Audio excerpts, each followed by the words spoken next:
It says we should be live in 300 seconds, so I guess we'll see. Alright. Kind of the thing about... Check back in 300 seconds. Yeah, kind of the thing well, about streaming on we delay. are, I guess, now live for anyone watching, hopefully. Okay, so in this mid matchup, yeah, Yams is getting quite low here. This is kind of the part about laning into Necrophos. He will out sustain you. There's basically nothing you can do about it unless you can deny all the creeps. Yam's actually interestingly maxing his dissimilate. I guess he's accepting that he's not going to be able to stay in this lane much longer, and so he just wants to be able to jungle faster is my read on that.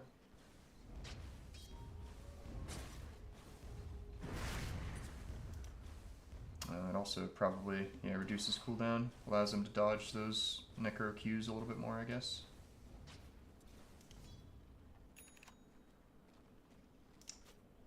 Down in the side lanes, Dio Kratos, alongside Whitehawk. Seems that they're getting pretty decent farm. Yeah, everything even on the farm, except for this mid lane. But no first blood yet. Pretty passive. They're going on Beastmaster bottom. Some might die here. Rage is used. Cogs used. Magnus trying to throw in, burn some mana, gets one. Knocks him to the mana on this tiny. Yeah. He does have a stick, but does yeah, have a wand. That's about it. About to be popping a salve on the Beastmaster.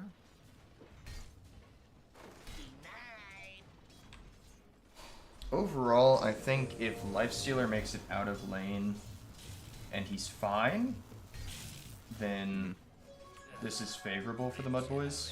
Because if he gets a decent Radiance timing, I think it makes the game a lot easier. Whereas with Beastmaster, if he wins his lane, like, it's cool, but he's probably gonna like immediately buy Ags, I'd imagine. It's not really the most tempo item, you know what I mean? Yeah, this Lifestealer will definitely be a problem in the late game if he gets a good start. The Looming Fruit has ways to deal with him. Top lane, Yams diving in on this Rubik. He's able to get the W off. It looks like they don't have vision. Oh, but Yams is going to be able to pop him with the Astral TP Step. top though. Will we get a counter kill? Nope. Looks like they're able to walk away. Right, just chasing down, yeah. Doesn't have the cast range for the Scythe, and it probably wouldn't have been enough damage anyways. Good rotation early by Yams. He got that level 6, tried to make the most of it, and he does get 2 urn charges. He finished his urn before that rotation happened. That's good. Let's see, what does he have on Courier? There's his boots, and he's got a little bit of regen coming out. Back to what I was saying about this Lifestealer. I think this is a very good Lifestealer game if he gets a good start.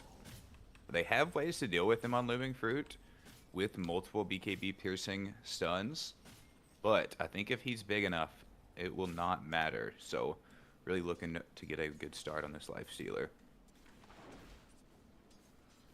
Yeah, up in the top lane. Overall, I'd say that kill doesn't really change too much. Ricky, though, diving in. That does. Diving in onto the Venge, and the double Astral Step from Yams is going to come out and secure a kill. They're going to get the double, it looks like. Yep, Warlock goes down as well. That is a big change for the top lane. Yeah, and Ricky is not going the Battle Fury. He's rushing this Diffusal Blade. He wants to try and play active and abuse tempo. I guess in the gap where Lifestealer has Radiance but doesn't really have the survivability that he needs, he's going to try and make some moves on the map. But it's a risky play because if you don't get those kills, then like if you can't kill the Void Spirit, if you can't kill the Lifestealer, it's going to get hard. Yeah.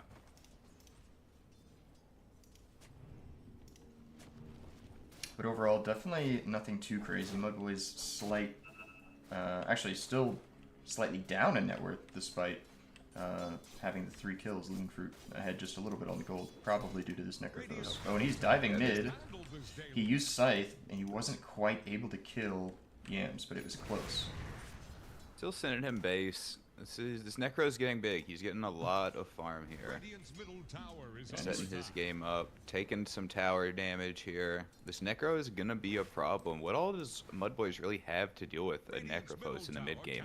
He has over 2,000 gold. This is gonna be a Radiance Necrophos too. It looks like he's rushing. Yep. Oh, Night Stalker has pressed ult, and his silence is going to sit on top of this Ricky. He's going to get hit with a Venge stun, and Yams is up at the top lane. He's going to jump forward with that Astral Step and secure a kill. Def Zom is going to end up eating up the damage. Yams is going to miss the Dissimulate and is going to have to back out, but he has absolutely no mana. He has a wand if he needs to. A little stun. They're going to be able to walk away. Another good rotation. This Ricky is getting... He's fallen behind a little bit. Yeah, let's do a little net worth check. This could be a problem for his game. He's not... Ricky's not a hero that really farms well from behind. Absolutely not. And he doesn't even have 6 yet, so Yams could potentially just kill him here. He doesn't have dust, but he doesn't need it. Yeah, he's going to take a ton of damage here if he doesn't end up dying. Yeah. He's going to get hit with the stun. He's going to try and jump away to the creep, but he hits him with a level 1 Resonant Pulse, and that finishes him off. That is tragic. That is 3 deaths back-to-back, I believe, on this Ricky. That is going to put him behind. We'll see what he's able to do to try and catch up. 10 minutes, 0-4. With 0 assists, so definitely a rough start for the Ricky. To answer your question, what do they have to deal with the Necrophos? You basically have Nightstalker W and a Vessel from Yams. He's closing in on that right now. That is definitely enough to secure those kills onto the Necrophos. So this Radiance play, it can definitely work, but your second item got to be something to keep you alive. Yeah, he'll need some HP. A very swishy hero for right now, only having 1200 HP. He's going to take a lot of damage to this Void Spirit. Nope, swap bottom onto the Kratos. Going to get hit with a stun. The Cogs push back into another Cogs pushback. The guy's basically chain stunned, 100-0. Amazing coordination coming out from MUDBOYS here. And we are going to spin 3 heroes, killing these 2 boars. Dire's middle tower has fallen. And getting a couple of last hits. Let's see, how is Ricky doing? Still pretty slow on the net worth climb. Really needs this Diffusal Blade in order to start having an impact on the game. But that's the thing about Ricky, man. He does not jungle particularly well. I mean, with the changes to his W... Oh, there we go. They're going on him again. Yep. Jump forward, Dissimulate. He's dead. He's just dead. Oh, and the gate for Moose Style is going to come in, stun the Warlock under the tower. Defazon is going to go down as well. Tragic. Yep. I'm loving these rotations from Yams. He sees that Ricky step up just a little bit, instantly TPs to that top tower and steps forward twice all the way on and just kills him. Nightstalker going bottom now, using the rest of this ult. Putting a little pressure in the bottom lane. Oh, hook shot. Gex blocks the hook shot. Longpath Jones going to come down here. Magnus is underneath the tower. Looks like they're going to commit some spells on him. The toss back underneath the tower. They're going to get a kill here, it looks like. And it gets split between the 3 of them. Some much needed kill involvement for the Ricky. But they did bring 5 heroes down there for 1 clockwork. That is true. That should open up this push onto the top tower for Moose Style, and he's not wasting any time, clicking down all the creeps. Bottom, that did secure Ricky his level 6, that kill participation, so he may look for something onto this lifesteal. He's got rage though, he's fine. He's going in, Yam's jumping forward, gonna use the Dissimulate, they're gonna scout out Whitehawk and the rest of the team here. The boar is gonna click people down, Kratos is gonna eat the Astral Step as well as the jump forward from Yam's going to secure the kill. Swap back onto Defazon, he's just sitting in the middle of the creep wave. Yam's getting a little bit out of position here. He's going to get hit with the stun, but it doesn't seem like he's quite low enough for the Reaper's Sight. Didn't have mana anyways. So, another engagement going the way of MUDBOYS. Feels like we're just missing something, and that something might be the Radiance on Grapes. I see he has spent his money, but what on? I don't see the item in his inventory. Relic is on Courier. Going back to base, picking up TP, and now that Courier is heading back out, it looks like.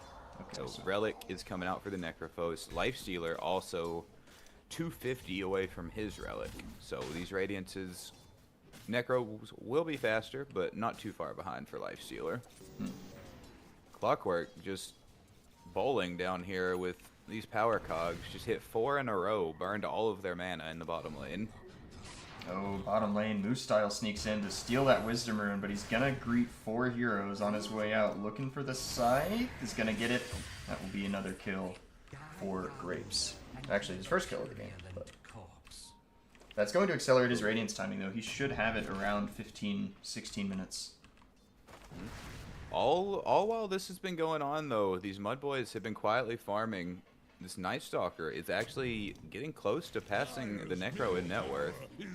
Necro's been the #1 net worth this whole game, but he's getting close up on now. Oh, Ziggy G taking some aggressive farm, kind of recognizing that with Rage they can't really touch him. Oh, and I miss a kill onto the Ricky bottom.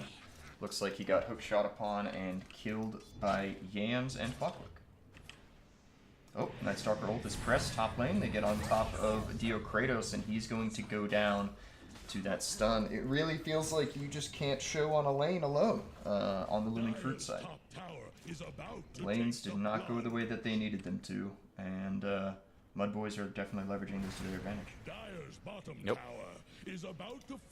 That's kind of the thing about Necrophos buying Radiance. Like, it's not bad or anything, but if your side lanes are suffering, there isn't much you can do to help them until you have that Radiance. But he has just completed it. If they play their cards right, this could be the turning point that they need.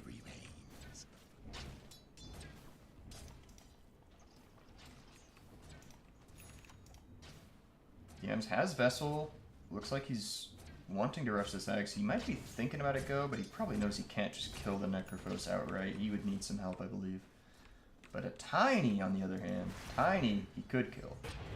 Oh, he actually has more health than the Necrophos. Oh, he misses. He's trying, though. Yeah, he misses the He's still got a Dissimilate. step. Oh, toss forward. Oh, if that Scythe had hit, no raindrops on Yams, that might have been enough. It would have been close. But Scythe not committed, so they still have that kill threat available to them. Arcane's finished out on the Tiny, working on the Blink. Let's check in on Longpath Jones. Diffusal Blade almost complete. He's going to get 1 point into Smoke Cloud. They found Beast. Oh, man. They found him jungling next to the tier 2. MUDBOYS going deep into the enemy jungle for these kills. They're just owning the map. It looks like Diffusal is finally coming out, like you were saying, on this Ricky here, though. Did they smoke for that kill? I did not see the lead up to it. I'm not sure if they smoked. Gotcha. Alright, and we are live. I did confirm it, so. Alright.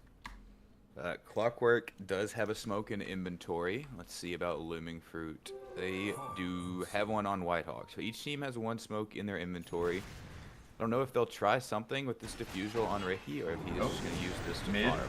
They're going to land the hookshot. They're going to land the Dissimilate. Yam's going to Astral step forward a second time. It looks like they miss the pins. Oh, and they are going to be able to finish off the Yams, but the Roar comes out, and the Ricky going to get some crazy kill participation. Unfortunately, the kill on Yams goes to Dio Kratos, but they get the kill on the Vengeful Spirit as well. That's big. That was about 2,000 net worth, or I guess a 2k net worth swing that just went over towards Looming Fruit. And now they're going to be able to pressure the mid tower because they committed the Golem as well. They're going to hit the stun, toss available, but unfortunately selects a creep instead. Ziggy G going to show up, is going to click down the Tiny, and they don't have anything that they can do to help him. Def is on as well, going to get chased down by the Silence. Axe is being thrown out by Dio Kratos to try and slow them down. Necrophos is respawning, going to come back in, but Gex is going to finish him off with the Void. It was looking good, but they pushed things a little bit too far, and good read from MUDBOYS to see that they didn't have anything to stop them. Roar was used, so no more stuns available. Oh, and Fest is going to find Dio Kratos here in the side jungle here. A heal is going to come out, a W from Grapes on the Necrophos. He's going to try and back out, but again, no stuns. He can't do anything to slow this down. He can't do anything to stop it. He's working on the shard for a bit of added mobility here. Oh wow, this Night Stalker is closing in on a BKB already. 100 gold off from it. He is now far and away the #1 net worth in this game. Hookshot. He is 8-0 on Night Stalker. Hookshot onto the Tiny. The Cogs into the Remnant pushback? What are these guys on? Longpath Jones. Low on mana, shows up, trying to scout. Dio Kratos is going to walk into these heroes, is going to eat a Vessel Shard and die immediately to the right clicks from the Lifestealer, but they do find Moose Style over on the side. They're able to use Diffusal Smoke Cloud, and with Grapes, they secure that kill. The thing is, though, from the drafting perspective, Looming Fruit definitely still has some things going their way. If a good Smoke Cloud lands on the right target, the Scythe, somebody can die. Jump forward from Yance. He's going to leap forward onto Defazom, and he's going to be able to finish him off, just 100 to 0, and completely on his own. Lifestealer stepping up to try and provide a bit of space. He's going to use the Rage quite early here. They're jumping in on top of Grapes. They want to be able to finish him off, and they are able to finish him off. The Smoke Cloud just wasn't where it needed to be to slow that down. Whitehawk going to use the toss to try and slow this down. Boar coming in. Yam's stuck underneath the tier 3, and he's going to go down. That's huge, but again, the kill doesn't go to the core that needs it most. It goes to Whitehawk instead. I mean, they'll take it, of course. It's a big kill, but if Longbat Jones had gotten that, his phylactery's complete. Yeah, this phylactery build I have not seen before. It's going to be some good early damage. Let's see, do they need... Are they wanting the break? Do they want this Conda eventually for Lifestealer, maybe? You typically buy it on mid Ricky for the mana regen and, like, you know, so you don't have to go back to base as much. And then, like, the added nuke damage is pretty nice, but to me this kind of tells me actually that he's not thinking about dealing with Lifestealer at all. He's trying to deal with the supports. Yeah. Which kind of makes sense. I mean, if you find Venge or Clockwork and you're able to poke him down with the Diffusal Smoke Cloud, like, it's solid. That's true. I guess he's kind of hoping that Dio Kratos can deal with these cores. I mean, not a lot you can do when you're roared and getting hit with all the amp damage from the axes. Flare coming out. Smoke from MUDBOYS. They're going to jump forward. They're going to find Dio Kratos. He's going to end up eating a stun, but a golem does come out. Nice soup being channeled by the Warlock, but they are still going to be able to get a kill on top of the Beastmaster and the Tiny. They do lose Venge for their efforts, but they're fighting over this Wisdom Shrine. Scythe comes out, but the Infest comes out to make sure that he gets a bit of a heal. Ricky's here, though. People are getting low. Is he going to be able to finish anybody off? Not quite. He realizes that if he chased, he might end up just getting kited and die here. And the Warlock is being chased down, and the recipe on the Phylactery is going to get sniped. He's sitting on top of his Sentry as well. Is he going to be able to escape? Presses the Q, leaps forward on top of the Clockwork, trying to chase him down. Fatal Bond's going to be used. Longbat Jones going to eat a mana burn here. And Ziggy G deciding it's not worth the dive. How much longer on Hookshot? It's got to be pretty soon, not that soon. Oh, Moose Style jumping in onto the side, but they get the roar on top of the Yams. W from the Ricky, he's silenced, he's in the Smoke Cloud, he ends up going down. But they are able to secure the kill on top of the Warlock in the meantime. Dust comes out, and Longpat Jones is going to end up going down. BKB pop from Gex, he's chasing Dio Kratos, gets the Void off. Dio Kratos, no BKB, no Blink, no Force Staff. No chance of living here. Godlike on that Gex's Night Stalker is hurting. He's hitting harder than this Lifestealer. He is big right now. At 100 bonus damage on Dark Ascension. 125 apparently. Is there a talent for that? Okay, yeah. I was like, I thought I just thought I just read that as 100, but yeah, he skilled the talent right when I was looking at it. Okay. So, what needs to happen? It's weird. These fights are kind of scrappy. Like, Looming Fruit's almost getting what they need out of it, but then they're just like lingering a bit too long, and unfortunately they're getting punished for it.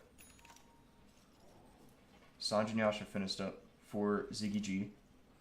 Next objective on the map is probably this big Tormentor, which Moose Style seems to be eyeing up. He's got a Solar Crest complete as well.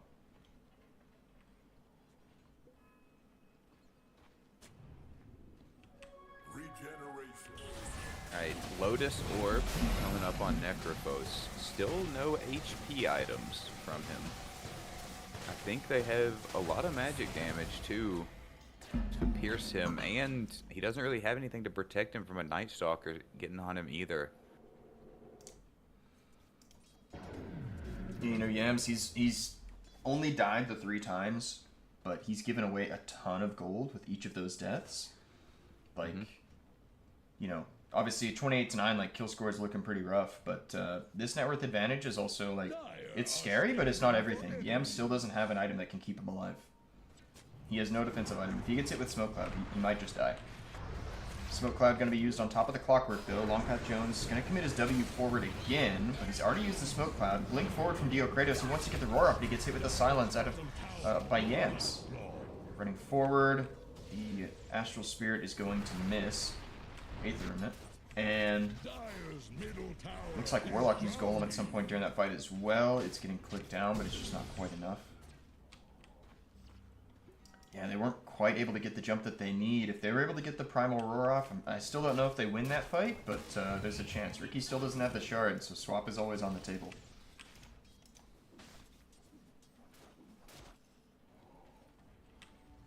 Dire's bottom tower is under This bottom tier 2 looking pretty rough.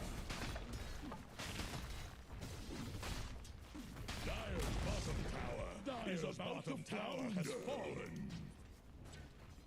And they're clicking down the mid tier 2 as well. They're pushing 2 tier 2s at the same time. Tower is under Meanwhile, Looming Fruit is just stuck in the base. Where do they go? Dire's middle tower just They can't just knock on high ground like this, right? They can't. I think they can. They seem to think that they can. Jump forward from Yams. He's got a shield room going. Night Stalker's going to use his ult to provide them some vision deep into the base here. Jump forward from Yams again. He's going to land the silence, going to end that suit, and then the jump onto the Necrophos. Grapes is just dead. Ricky's going to press his W, but the Lifestealer's going to be able to get the Infest off and live. Longpath Jones going to eat the Venge stun. It's going to end up going down. Whitehawk throws at the stun, a hookshot deep under the fountain, or under the tier 4s. They're going to jump forward and kill the Tiny as well under the tier 4s. Dio Kratos going to get hit with the Harpoon. He dies as well. Buybacks come out, but it's a 2v5. And Gex is low, but he's not that low. Vessel Charge coming in to heal him up. middle tower just got knocked down. He just ate a creep. He's back to half HP. He's just gonna come back up and they'll keep clicking towers. Alright, forgot he could do that. This Necro just evaporated under this Night Stalker damage. Night Stalker has twice the amount of HP this Necrophos has. All of his money's in this Radiance, and as long as Night Stalker isn't missing his attacks, it's not really doing much to him. He still is just gonna die. Yep. Whitehawk on the side, still no blink. He's gonna get hit with the swap as well because they got the vision. And they're gonna harpoon him back into the rest of his team, and they're just dead.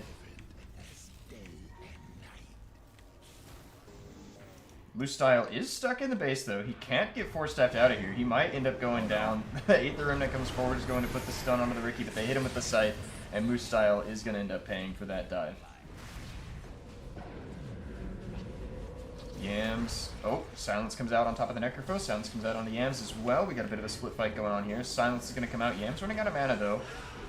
Roar comes out on top of Gex. This could be a huge kill if they can secure it, but he's going to be able to press the BKB and run away. W comes out from the Necrophos. He's going to be ethereal for a bit. It's going to end up eating quite a bit of damage, but he's going to be able to jump back to his Warlock. Stun comes out onto Ziggy G. He doesn't have Rage quite yet, but it looks like we're just going to disengage. Bunch of spells used. Nobody dies. Poking at each other, though. It was pretty close. We did force out the BKB from the Night Stalker. Do you think they could make a smoke play right now? Or do you think it'd be too obvious with where the lanes are? I think they can try it, but it would definitely be obvious with these lanes. Even if they make it, they don't have their ultimate, so I don't know if they kill anything. Their Life Stealer's kind of fighting them here. Hook shot deep in. Okay, Ricky's gonna be able to jump out of that. Just walk away. Yeah, I mean, they have used all of their ult, so even if they were to find something on Looming Fruit, there's no Necrophos ulti, no Roar, no Golem. I don't think they still have the damage to get through some of these heroes right now. Oh, Gex just gonna press the ult, and they're just gonna siege the next racks. Ziggy G, he finished the Aghanim Scepter since I last checked his inventory. They're clicking down the barracks. They are smoked on the Beastmaster and the Ricky. Oh, But another ults are barracks coming is back gonna up. go down. Fatal Doors Bonds up in was 3. used. Yeah, Fatal Bonds was used though. It was already used. And it was just on Lifestealer and one other hero, I think. Dio They're Kratos extra gonna get down. spotted. They're gonna keep going though. They're gonna go for the next racks. Yeah, I'm thinking about the jump forward. They're gonna hit him with Silence. Misses the Aether Remnant though. They're gonna hit him with the stun. They're gonna hit him with the Silence. They're gonna hit him with the Roar. They're gonna hit him with the Sight. And it's gonna be enough. He's gonna end up going down. Huge kill for the side of Looming Fruit, but the Silence coming out from Gex is gonna be able to get away. A toss as well as getting bounced around by the cogs. His jump from Deathseeker is just on cooldown. He's not able to make it out of there. Gex is huge, but he did commit his BKB. But does Looming Fruit have anything left in the tank? Oh, Longpath Jones is able to finish off Moose Style on the side. Alright, they're gonna make him back up.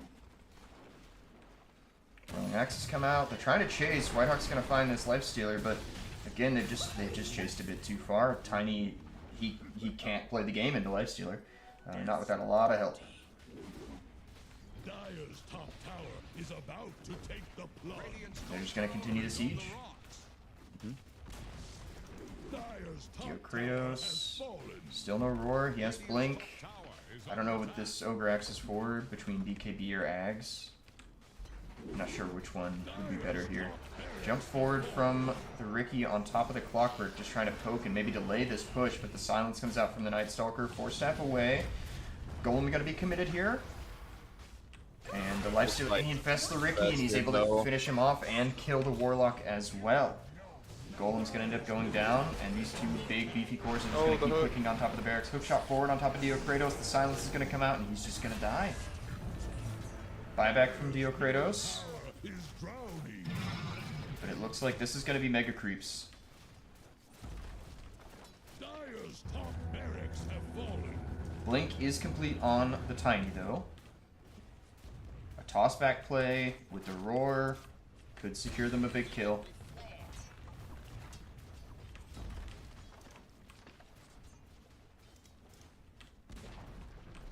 What is Looming Fruit going to do? What is the answer? Flare comes out. It's going to spot them back in their base. Going to blink forward. Not quite able to get the toss back because he jumps forward. And Whitehawk is going to end up going down on the Tiny. The WUs. The Ricky's caught by the 8th Remnant, and he's going to end up going down as well.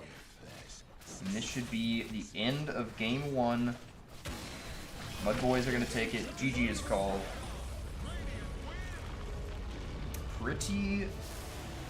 Pretty dominant performance after the laning stage. Looming Fruit had a couple of good moments fighting back, but unfortunately it kind of felt like right after they'd get those big kills, somebody would die, and like all that money that they gained, or a large chunk of it, would just end up going right back. So Yeah, MUDBOYS coming out making a statement in game 1. absolutely. Let's take a look and see what we got going on with some of these post-game statistics. Just taking a look back at things. So, the 10-minute mark, Necrophos is on top, followed by the 3 MUDBOYS cores. Actually, a pretty big net worth gap between Grapes and Yams. And then, when you take a look at 20 minutes, though, Necro and Void Spirit are completely even, and the other 2 cores on MUDBOYS are just up at the top. Overall, who would you give MVP to? I have to say that goes to Yams. This Night Stalker did a lot in the mid game, but then Yams just secured the early game for him. Those rotations top to kill this Ricky and just ruin his early game. You know, the kill score, you might want to give it to the Night Stalker. He went 15-1, but I think the real MVP was his Void Spirit with the early rotations, securing, just own it, giving that Night Stalker his game. Personally, I was actually going to say, I actually think it was Gex on the Night Stalker. EMs did obviously good work, like the TP rotations to kill the Ricky repeatedly were pretty solid. But to me, I don't know, that Night Stalker, he was just so big coming out of laning stage that he really kind of enabled like all of this pressure on the map, and then kiting the fights perfectly, silencing all the heroes all at the right time. Really solid performance from Gex as well. So, Yeah, both of them played great. yep. Yeah, I think looking back at the draft, I mean, I can totally see why Ricky was like, I can't go Battle Fury, or I can't go Midas, or anything like that. Midas obviously would have been quite bad, but, you know, I can't go the farming item I need, so I'm going to pick up this Diffusal Blade, and, I mean, to his credit, it did secure them some of those big kills, like, you know, that being able to jump in and get that smoke cloud going, but, I don't know, it was, it just didn't feel like Ricky had the lane that he needed to have the impact that you want out of this hero. It's really tricky what you do in that situation. I did not expect the Night Stalker Revenge lane to be that strong, to be honest. Yeah, well, another reason why I think Yams really turned that, those rotations, the Ricky was winning that lane until the rotation started. He was second in net worth behind that Necrophos, and then very quickly it turned around. Okay. I didn't notice that. I thought that the lane was already in their favor, in Gex's favor at least. But So, what would you like to see Looming Fruit do differently in the draft this game? um, What adjustments do we think they need to make here? I think you need a more active mid. I think Necrophos is like a really tempting thing to reach for, especially into a player like Yams, where it's like obviously his laning mechanics are quite strong. So Necrophos is kind of like, I'm going to win this lane, or I'm at least going to get what I want out of this lane. There's maybe like 5 or 6 matchups that aren't favorable for Necrophos, right? So the problem is though, when you have Necrophos, your side lanes are getting no help whatsoever. You're slow. It literally takes you 35 seconds to walk from mid down to the bottom lane. And if you're not getting a scythe kill, you're not helping your side lanes. Like it's just not happening, right? On top of that, a lot of the build is you end up going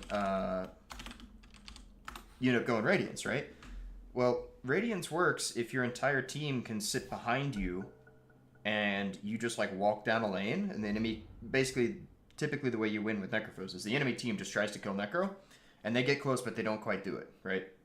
Here's the radiant band. That game plan doesn't work if your side lanes are like completely shit on, for one, and then two, into Night Stalker, like that's just not going to happen. So 10 I think he seconds. could have made some adjustments to the item build itself with Necro, 5 more seconds specifically, remaining. but realistically, I think that's kind of the problem with Necrophos as a hero when you run it mid. It's like you need side lanes to not get absolutely dumpstered, and you can't help them at all. So 10 I think seconds. something that can make those rotations, that can turn a lane around, like what you saw with the Void Spirit, is definitely preferred in these games, because if you've got two cores that are having a good time, that's how you make space for your third. So Yep, I agree.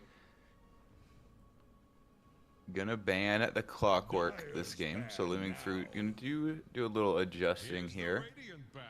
MUDBOYS sticking with the same 2 opening bans. yes, so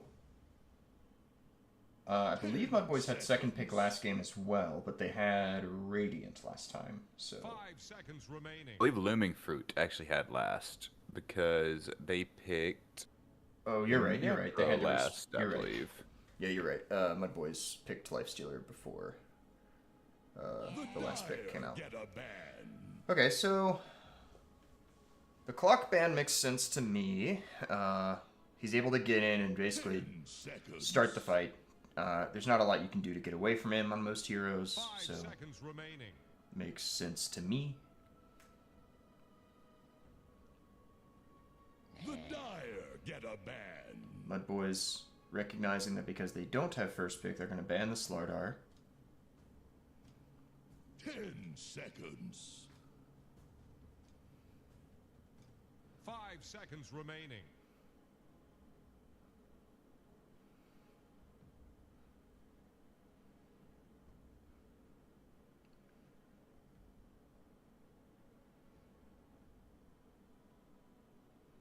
Valk also banned again. Slardar was a second phase ban last game. It did get through the entire first phase of the draft. MUDBOYS are going to ban the Necrophos, which is interesting. And then Vengeful Spirit picked up again. I like the Venge. I believe. Well, no, that's Venge a is- Venge on the opposite team, isn't it? Yeah, Looming yeah. Fruit is taking it this time. Yeah, I like the Venge. 10 seconds. Just in general, I like how strong the hero is. Yeah, the Necroban. Remaining. The Necroban, I think, is just kind of like, all right, I don't want to play a losing lane. You know, like why would I? So Radiant's Yep. turn Yams back. might have asked for that one personally. He yeah, said, "Don't make me do that again." Necrophos is one of the most frustrating heroes to play mid against because, all right, so when you're playing against Viper, you have no illusions that you're going to win the lane, right? That's not going to happen. Necro will get down to 10% HP, and you're like, I can kill this guy. You can't. You can't kill him. It's just rage bait because he goes into fog and then he comes back out at like full, and you're like, what the fuck? What happened? So. Here's the Radiant fan. Anyway, Night Stalker. Night Stalker's been banned. Ringmaster picked up. Night Stalker, very good ban into Venge. Yeah, you do not want to play Venge into Night Stalker. It's not the worst thing in the world, but it's pretty bad. Yeah, I like the Ringmaster though. Ringmaster's interesting. Ringmaster's tricky though because you can swap out somebody who's taunted by your ult. But I guess Ring is his own safe. It's just kind of like just a generally strong and somewhat active support. Kind of skirmishy, you know. Looming Fruit hitting him with the Void Spirit ban. You don't get your mid if we don't get ours. Yep, a lot of last game's heroes have been banned now. So we're definitely going to get a different game.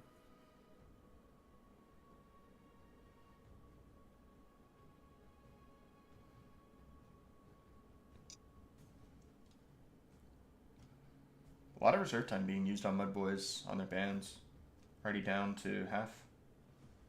Yeah, they did the same thing last game. They want to make sure they get the right ban in here. They don't want anything to surprise them here. They go with the sniper ban. Okay. Sniper's a generally annoying hero, and he's pretty strong in the mid lane as well. I think that might have actually been a mid sniper ban.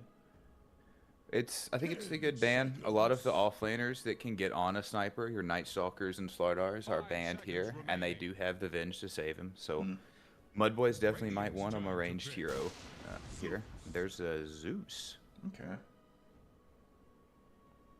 Is that a mid? Is that a mid Zeus? What do you think? I think it's a flex. Yeah. Obviously, it can go mid. I haven't seen Yams play much mid Zeus in the past, though, so I want to say it would probably default into the 4 position with the potential to flex mid if needed. Yeah, I could see that. Could be wrong about Yams playing Zeus, though. I can check real quick. I mean, it's Zeus. Like, you don't have to think too much about playing that hero mid. I'll be honest.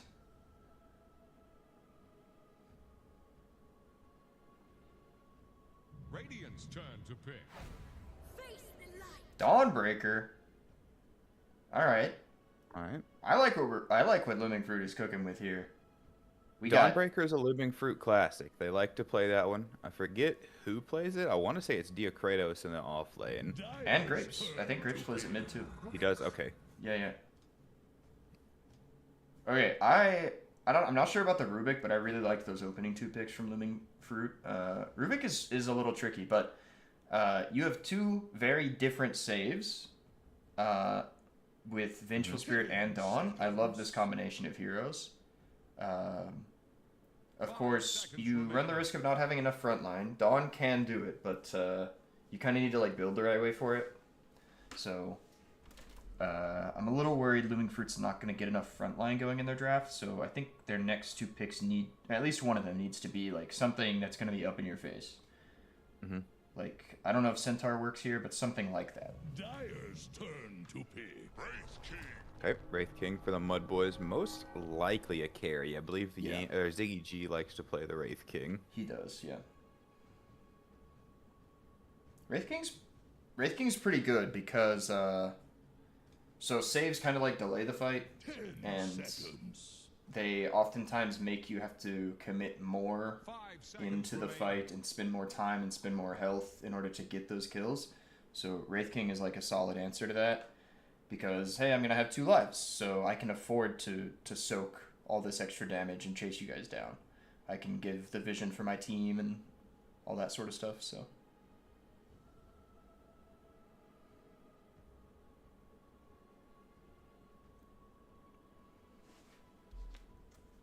Alright, do you think the MUDBOYS will pick an offlaner here, or do you think they will pick... I feel like they'll pick an offlaner. They want to keep this Zeus flex potential in the draft. And there's the Tidehunter. Hey, you know what I love to do? I see Rubik and I pick big team fight ult. That's what I do. Hey, as Uh, long as Rubik's in the Ravage, it's got a big range. that's You true. can get That's him in true. that Ravage. No, it's actually not that bad of a matchup because you just use Tide to kill the Rubik, and, and there is nothing he can do. Hmm. Also, I think fucking Anchor goes with you through swap. I think it follows you. That is correct. Yeah, and that shit sucks. But nobody really hates getting anchored this game. I guess Rubik. Not yet. Can you I W mean, with no one ever Dawn? likes to get it, but there's no heroes who really need the mobility. I don't actually. You maybe can't. No, no, no. You can W with Dawn. It's just you might as well not because it's the mobility is reduced so much. Yeah. Okay, I will say Looming Fruit is heavily lacking damage. I don't know what I you would pick agree. that's crazy frontline and crazy damage, Radiant's turn to but you burn. need that. There it Okay. is. That's your All answer. right. Well, that is actually. Yeah, I didn't realize I Okay, was so describing Lone Druid, but this yeah. this is the #1 carry of the patch. I was not aware Looming Fruit had a Lone Druid specialist, but I am looking forward to seeing this. 10 seconds. I'm looking forward to it as well. So are There, you tuned in on the meta for the Lone Druid? a bit, yeah. Okay, so the Lone Druid meta is this hero is gonna rush a Maelstrom, assuming he does it how all the pros are doing it, and then he is gonna buy an Ags, and he is gonna put his Ags, Yeah. which lets him run the bear around, and then he is gonna farm the jungle while his Yep. bear fights, and he is not gonna join his team. That is the strategy right now. We'll see if that's what he does, but I am looking forward to seeing this bear. Bro, this Looming Fruit draft's actually. 10 seconds. It's got so much going for it. I really hope they win on merit alone. Like, the MUDBOYS draft isn't bad. Like, it has things going for it too. Ban. And they ban out the Timbersaw because obviously they're scared of, like, damage. Okay. Do you think. I think it has to be a 3 Dawn now because if you try and run Dawn mid into this, you need some I crazy agree. high damage 3 and you don't have it right now. Like, I don't know if I there's think one you in the need some pool. damage. You need some Yeah. damage from a mid, so I would agree with that. Uh, the one problem I want Looming Fruit to have a good game here. The problem I see is sort of the same thing I think they had last game, Dyer's ban where they have a lot of potential from their fight combo if they pull it off, but it takes them pulling everything off the right way. While Mudboy's comp is much more straightforward. Wraith King and Tide Hunter are gonna set in the front and run at you, while these supports are setting in the back line. Their game plan is a lot more straightforward than Looming Fruit, and their fights are a lot simpler to execute. I hope Looming Fruit is able to pull these fights off, but I would like them to see pick something maybe a little more basic here, something to really round this draft out and kind of anchor their fights. I don't feel like they have an anchor right now in Dyer's these No, fights. MUDBOYS have the anchor. Okay, I was gonna say Quap, but Quap hates getting anchored. Yep. Like, real bad. So, damn, they also didn't use any reserve time. They had a bunch of time they could have used. I don't know. I mean, don't get me wrong, Quap is damage, and, like, it's a solid pick 5 seconds remaining. in a lot of ways. I don't know. It gives them AoE too, which, like, the rest of their heroes are pretty single-targety. Like, Vinge, Rubik, and Bear. They're just doing one thing. Dawn a little bit AoE, but not much. I don't know. They've got a lot more team fight control on the side of MUDBOYS.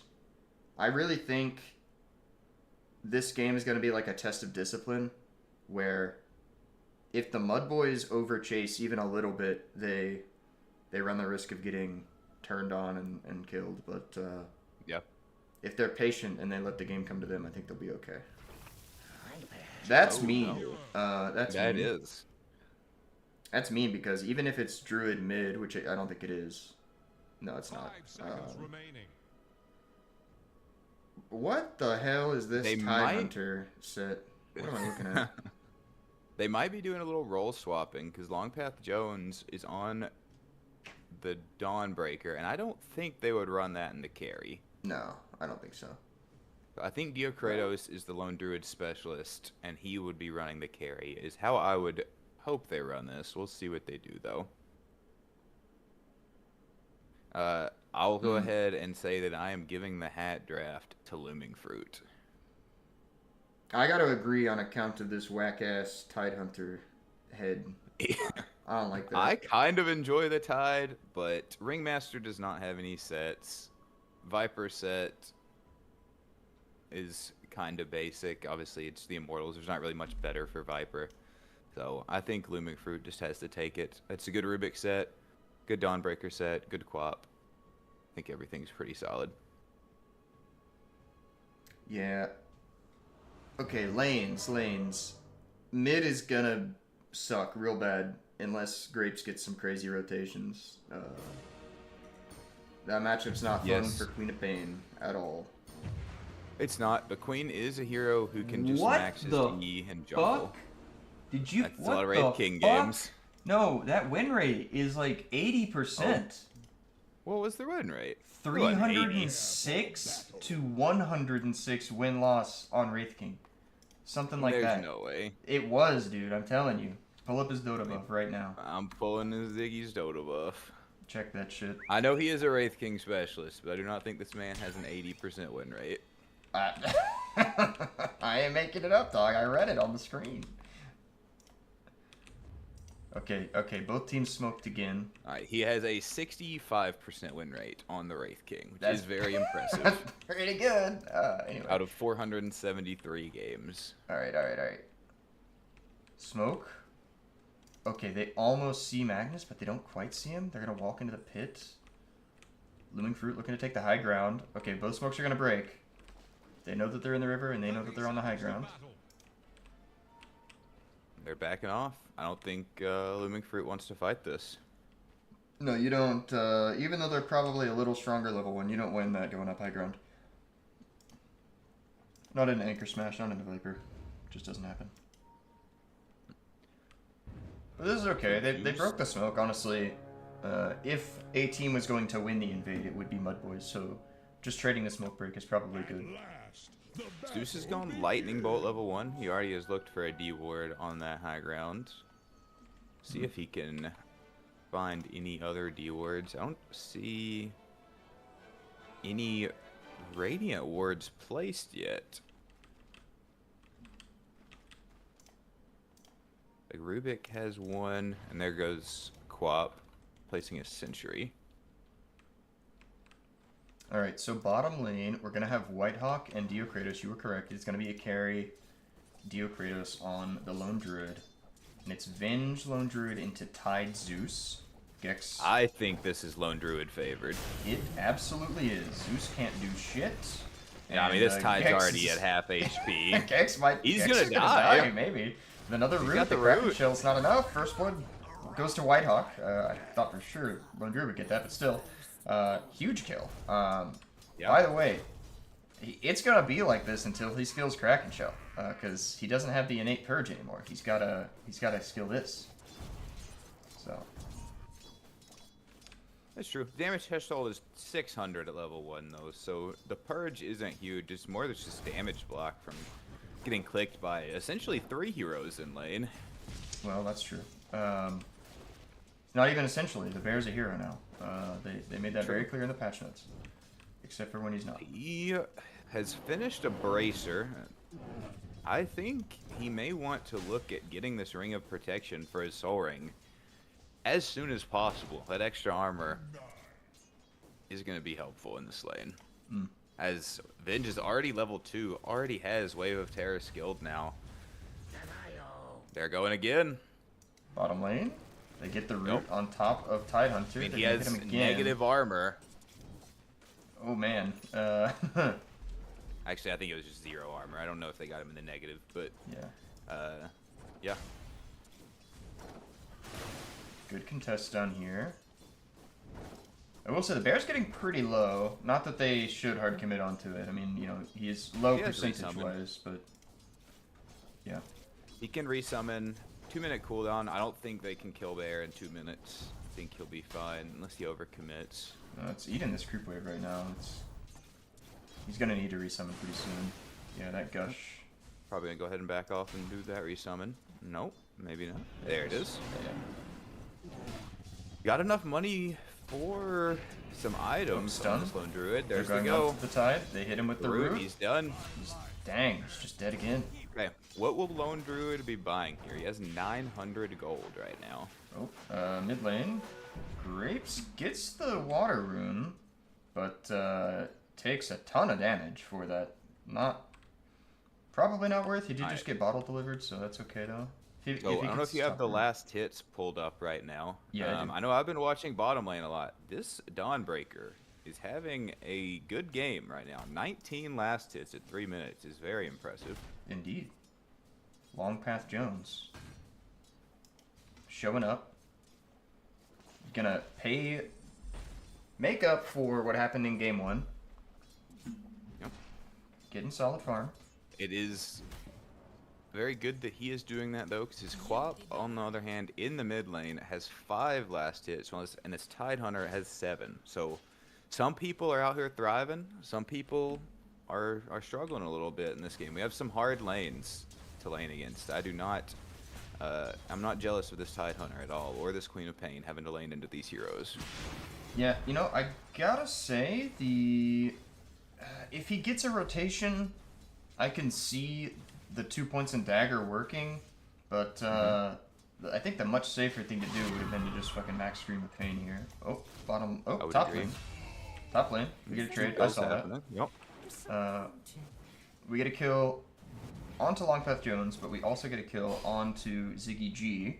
Of course, Ziggy G gets the experience, but a big creep wave that Ziggy's missing for this. He's gonna miss 2, 3 range creeps?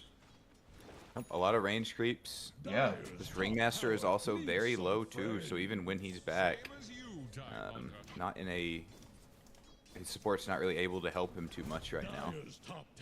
Oh, he's got a salve, so he's gonna get healed up a little bit. Oh, Longpath Jones wants to dive Magnus, or at least cancel his salve, and he does. Oh, that's big. He got about a quarter, half of it used before it got canceled. Defazon going for a pull here. Ziggy G gonna try and disrupt it. He should be able to. So on this mid lane, I 100% agree with you on this Scream of Pain. I would love to see him take a second level in Scream of Pain at level 5. I don't want to see him keep maxing this dagger. He's trying this dagger build to hopefully get some stuff out of lane, and it's not really working. Yo, last hits aside, dog. Yams has 19 denies. Yes. There are many. Over an entire level up. Yeah. I mean, that's something that Scream of Pain would help with, is securing these last hits for him. Absolutely. Yeah, in this lane, I played this matchup before. You just max Stream of Pain, 0 points in dagger. Like, okay, we have a TP from the Venge. Yams just got 6. This could be go. This shit ain't gonna work. No way. It might. Oh, that one. He had a big one. Yep. He can kill Whitehawk here. Whitehawk, yeah, you can't do that. Whitehawk's got a stun up soon. There's still a dagger on Yams. If he walks back in, I think he can kill him. No. It'll be close, but I don't think so. Power rune top, it's a shield rune. If Whitehawk can at least deny it, maybe. Oh, Quap might blink for it. Okay, this could kill Yams. This could kill Yams. Okay, Yams goes for the deny. He placed a ward. He's under the tier 1 now. Well played. He lives. Yeah. Alright, there's level 5 from Quap. Stun. He put a 3rd point in dagger. Oh no. It's not even pure damage anymore. I don't know. I just don't see it. If it was pure damage, I could see that argument, maybe, but The bottom lane, we have 37 last hits on the Lone Druid and 35 on the Dawn. So at least their side lanes are going good. That is their saving grace here on Looming Fruit. Their side lanes are having a great game.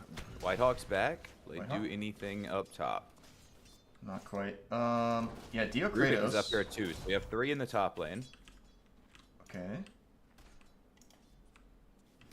They really want to kill Ziggy. And he's kind of... Oh, he's going to walk into this. Did they find him? Oh, he has phase boots. He's fast. I think he caught a glimpse of the Rubik there. I'm not sure. Whitehawk wants to find a stun. TP in from Zeus. Moose style. Gonna come into the trees here. Whitehawk doesn't want to give away that he's up here. Longpath Jones gonna nuke down the wave. They're coming in trying to find a kill, but it's just a lot of posturing, nothing quite happening. Yep.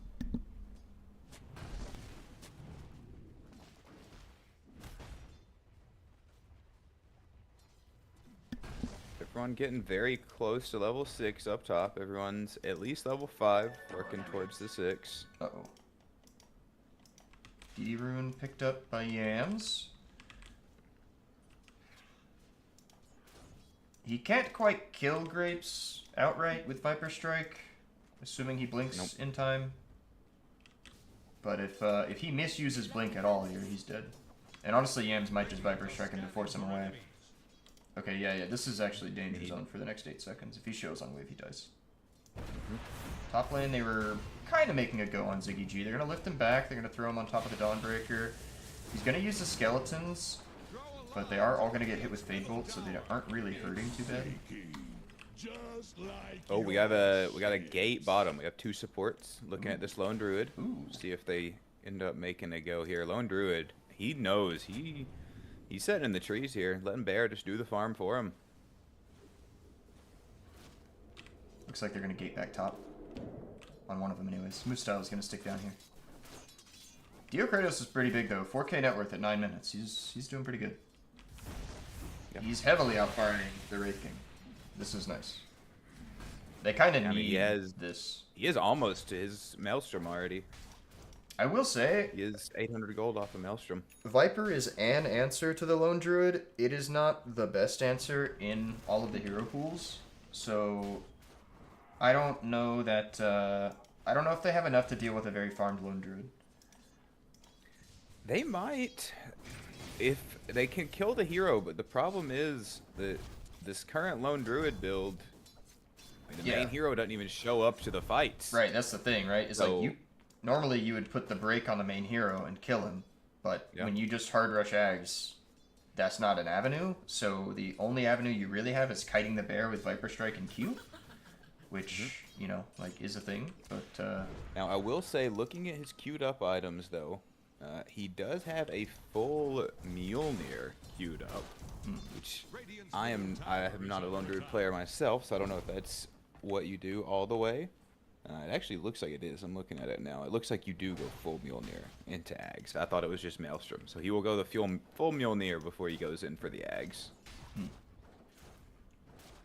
Dear Kratos also valuing 2 Iron Branches over Javelin and Aggressive Haste. For the moment anyways. Yep, that is an interesting decision on the bear. TP mid coming out from the Venge. Okay, with Sonic Wave. He's level 9 though, dog. I don't know. They're going to swap the tower. They're going to commit the Dawnbreaker in as well. This is absolutely enough. Very solid kill. Grapes gets the kill and a regen rune. Alright, this is what he needed. This is what he needed. He's finally starting to put the points into Scream of Pain. Hopefully by the time Viper's up, he'll even be level 8 and have another point in it, hopefully for him. Yeah, Bear eating a lot of harass down here.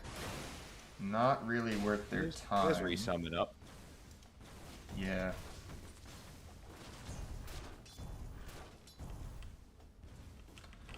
That's kind of the thing. I don't know, like, how do you get active on the MUDBOYS side? Like, you need Blink, but Gex has Vlad's queued first, which is, I think, pretty standard, but I don't know. It just feels like they're not going to be able to deal with any of this. Okay, they're going to find Magnus sitting on top of this gate over here. He's going to try and gate away, but he's going to end up getting rooted and lifted. He's going to go down. Ravage is going to hit on top of 4 heroes, as well as the Zeus ult. People are getting low, but it's not quite enough. Diocratus is going to get the ult off.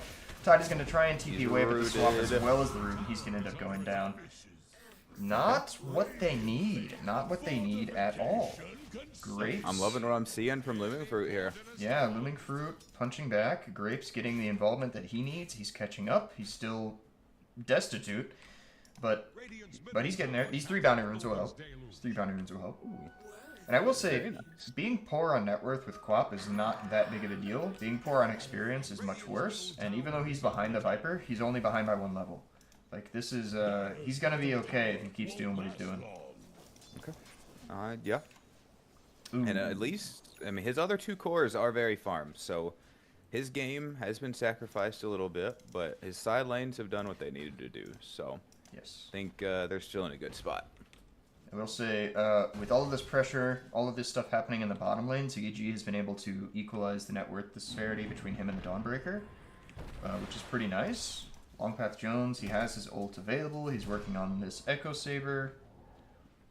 They're both having pretty decent games, I'd say. ZiggyG is going to be rushing the Radiance. Stacks coming out from Magnus. So we got Maelstrom finished, and 1,000 gold into the Hyperstone Let's go. for the Lone Druid. Yeah, it really just feels like, it almost feels like Looming Fruit has a Medusa or something. This Druid is going to be a problem, and the more time goes on, the more you need an answer, and they just don't have one. Like, if you can anchor the bear, and you can kite it with Viper Strike perfectly, and the resummon isn't close enough, like, maybe, but Oh, they're doing it again mid. Oh, they're gonna land Sonic Wave. The exact same play. combo. Bro, he dies like in the same 50 units as where he died last time. That was crazy. If it ain't broke, don't fix it. So. And Bottom lane. how did they kill this Tide Hunter? Was that Solo. Lone Druid just solo killing a Tide Hunter? Yeah, dude. He don't need no help. Okay. He's got 2 heroes down here. Him That's and his true. bear. I forgot. And he does have the Maelstrom now, so he is doing magic damage to this Tide Hunter. Middle tower is under attack. They're going to look at Wisdom Rune. Ooh. He has 1 point in fear. I don't know if it's enough. I don't know this interaction that well. I'm not sure either. Nope, not It quite is enough. not enough. Oh. TP cancel. Oh. Bear getting comboed. Stun comboed. Bear is sitting there now, not moving. There you go. Rubik ends up going down. Looks like Viper made a rotation over. I will say, Yams did go the Boots of Travel on the Viper, so that is a way to get active. And they're He's just going gonna. to travel into right-click build. He's got a Specialist Array queued up into a full Hydra's build. That is one way to deal with a bear. That's a troll build. No, actually, no, it works. Into bear. Yeah. You're right. It's an answer. It definitely works. Percentage-based damage is good. Yeah. Into, I mean, Viper Q, that definitely will kill a bear pretty quick. ZiggyG, quite low in the top lane. I don't know what happened to him. Looks like he used skeletons. He might have gone for something on the Dawn. Looks like they've exchanged some HP.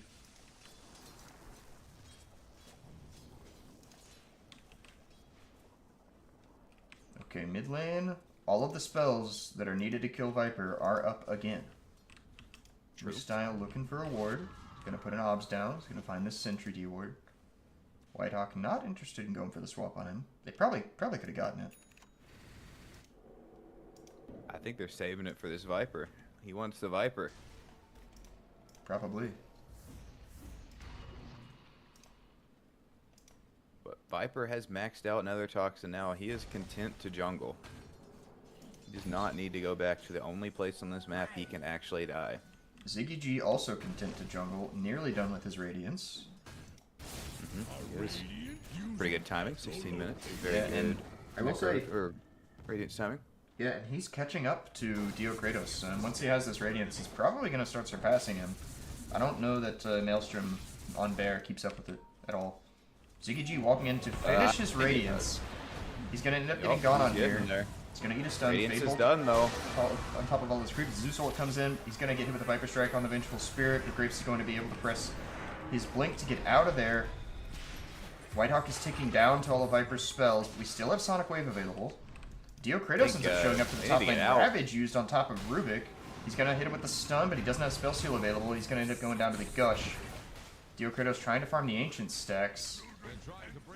And a Smoke was used as well, but they're going to end up getting this outer tier 1. MUDBOYS hitting back a little bit there. Yeah, I guess before the Ags, the Lone Druid is still quite vulnerable, so if they can just get enough of a net worth advantage, get enough map control before that happens, maybe that's the answer. Just don't take it late.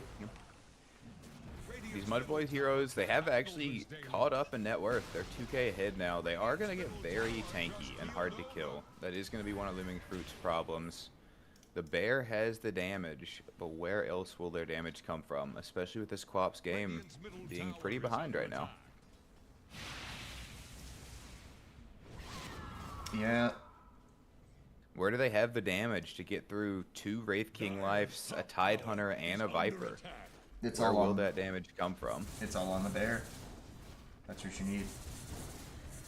Because bear can just chain root you, and especially once you get bashed, like Wraith King just doesn't get to play the game.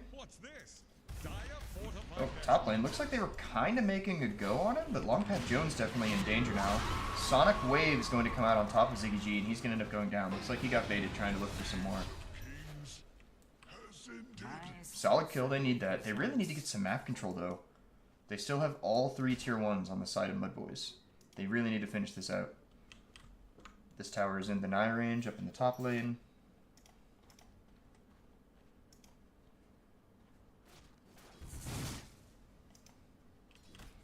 And they're just going to walk up and click it down. Dire's top tower is gone. Quick little item check. Blink almost done for the Tide Hunter.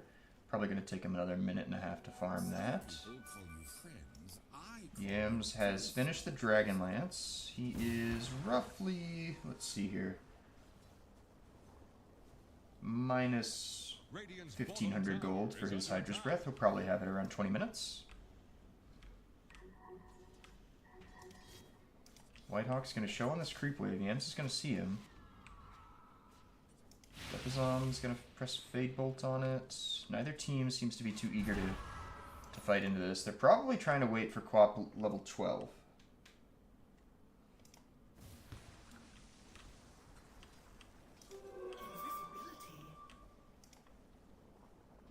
In this top lane, CKG done with the Radiance. His ult is coming off a cooldown. He's going for the Armlet. Okay.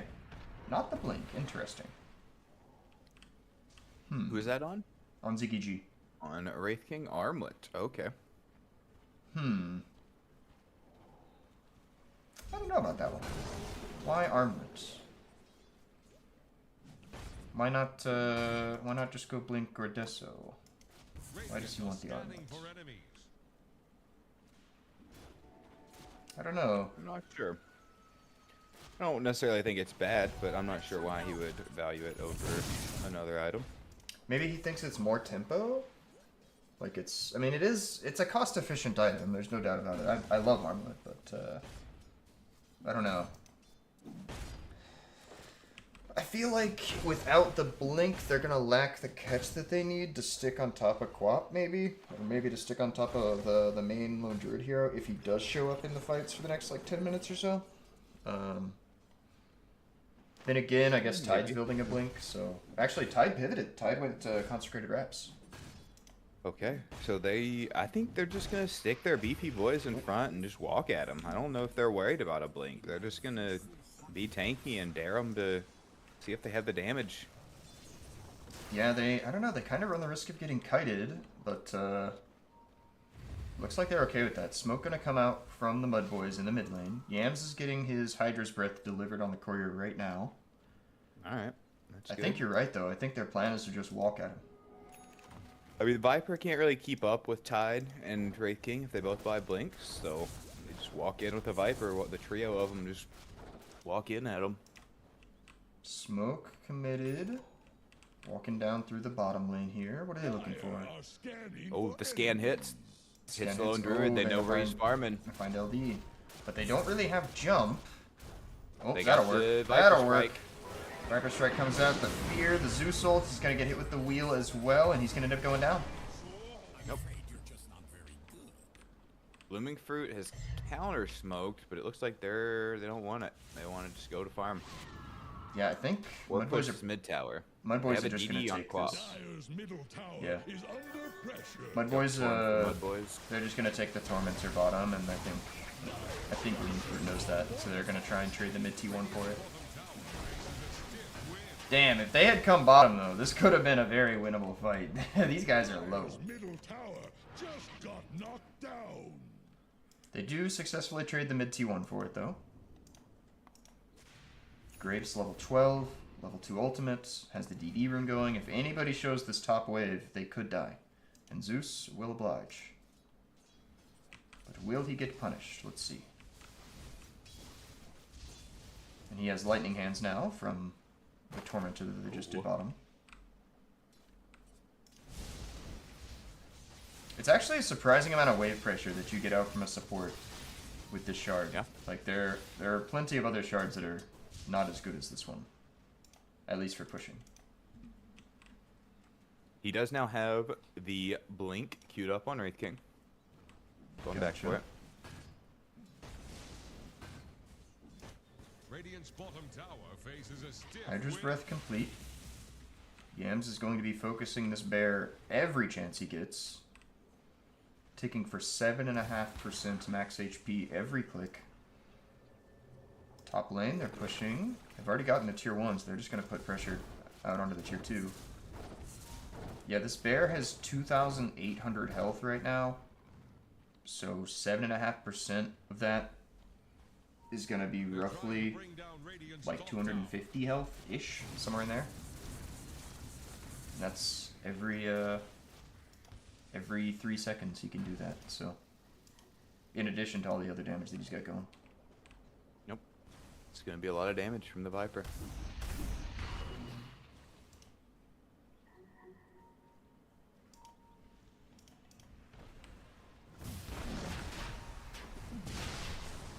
And they are going to start the Roshan.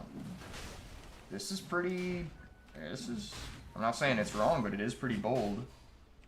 Just walking Ravage, in. no BKBs yet up, so Ravage can be very impactful. I don't think Looming Fruit quite knows what's happening yet. Ziggy G just walking at them menacingly. He has 2 lives and an armlet. He's gonna eat a stun here. He's kind of getting chipped down, but MUDBOYS seem to think that this is favorable for them. I guess they know Druid isn't nearby. But it looks Eggs like up he has on Eggs Bear. up. Yeah, okay. So Bear is nearby. Bear can contribute to this fight. Meanwhile, main hero is gonna farm. Yep, you're just going to see him AFK farming while Bear runs with the team here. Oh, and Longpath Jones, he can also just kind of AFK and ult in, so they can get a lot of map pressure at themselves. They're gonna smoke in. Dio Kratos They pass jumping forward with Ziggy. the bear. They pass Ziggy Ziggy, is but they not- find Moose style. He tries to leap away, but he's gonna end up getting caught with the lift and the Venge stun as well. But the ult comes in on top of it. The Ravage is thrown down as well, but they still have swap available. Longpath Jones is going to commit in onto the Ringmaster and get him killed. Rubik ends up going down to the Wraith King. Wraith King is now trying to chase around the Whitehawk, but the bear is just absolutely eating him up at the back. Zeus buys back. He's going to press the ultimate. A stun comes out on top of the Dawnbreaker, but the bear is still just chipping the damage in. Sonic Waves comes out. They're going to be able to finish off the Tide Hunter, but Moose Style shows back up and is able to finish off the Vengeful Spirit. Dio Kratos here. The bear is getting quite low. The first life is expended by Ziggy G. And it looks like we're going to get a clean disengage now. You know, that fight started off really good. I guess it was still good. It looked good. It looked good for Looming Fruit, but Yams was not there the whole fight. That was a 4v5. The Viper didn't even show up until the very end and did 0 damage in that fight. He didn't cast any spells or click anything. True. So, not the worst fight from MUDBOYS, considering they were without one of their bigger heroes here. True. I have a feeling that Bear did more than 252 damage in this fight. I don't know why I believe that, but I do. I feel like this thing might be bugged. Anyways. Maybe he really did. Maybe through all the clicking, he really only did 252 damage. That bear did a lot of damage. The problem is it's not fast damage. So it takes him a while until he has a little more farm to get through these big heroes, and by then his supports have kind of just been picked off. This is the peak farm efficiency cam, by the way. Dio Kratos sitting bottom lane, enjoying his life. His bear is somewhere on the map. I wish I could tell you where it was. Is this In the them? triangle. In the triangle? Oh, there it is. It does have an icon. Okay. Mm-hmm.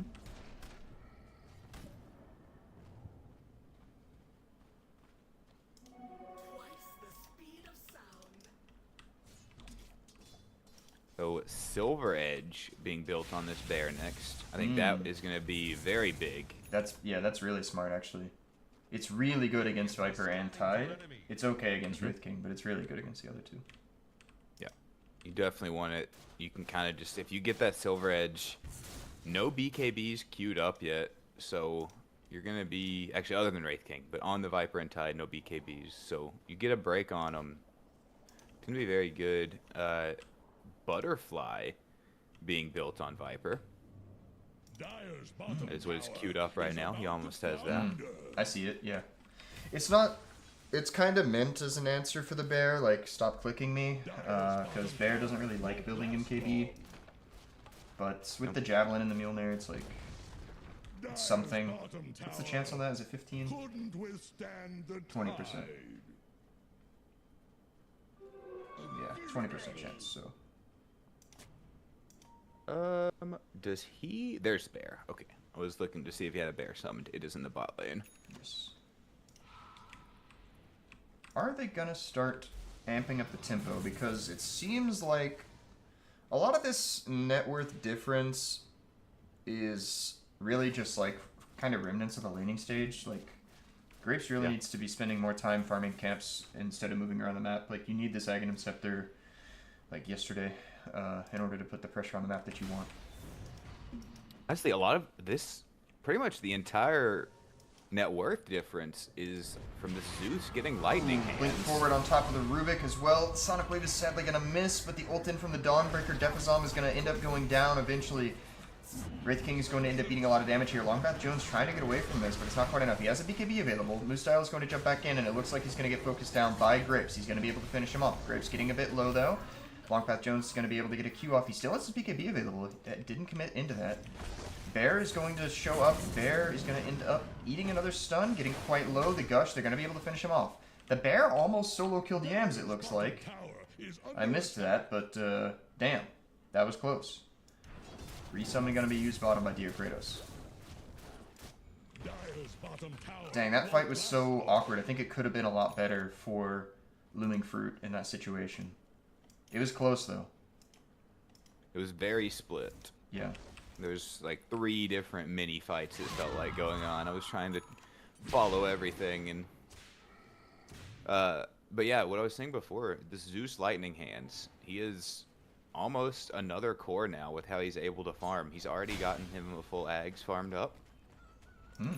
He is by far the highest net worth of the supports, so that's a lot of this net worth lead. Outside of the Zeus though, it would be pretty even on net worth here.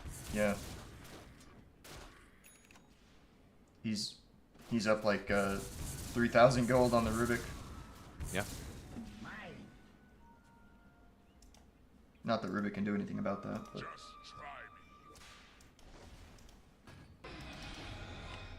Steel coming out. Defazon is going to get the Skeleton Summon.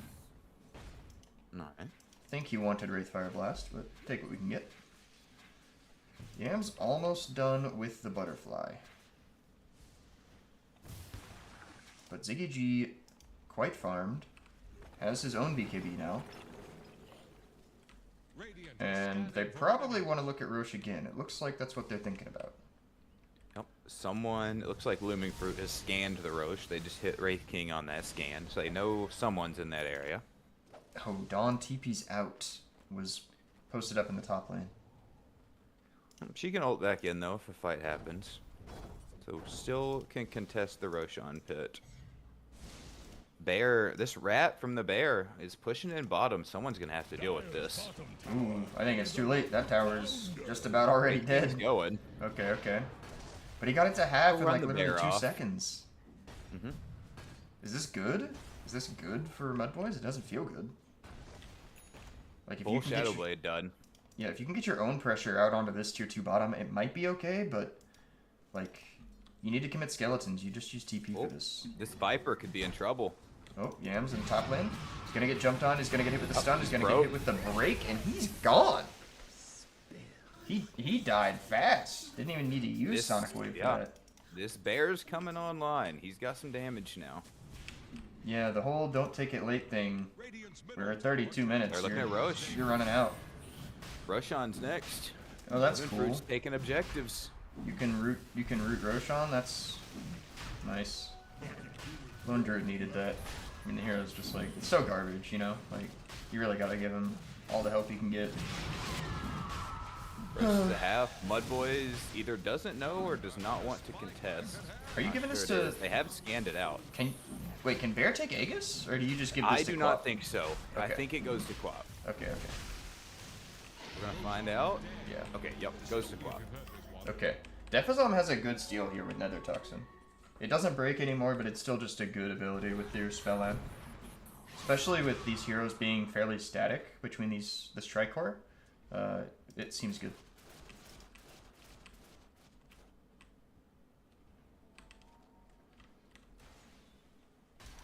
Still a little bit of a net worth lead, just about 3k in the way of the MUDBOYS. Ziggy G, somebody pings him out bottom. Or no, he pinged. They know? No, he pinged actually. They do not know. I'm going to go AFK for a minute. I'm going to put the camera on the actual bear. Yep. We're going to hope that works.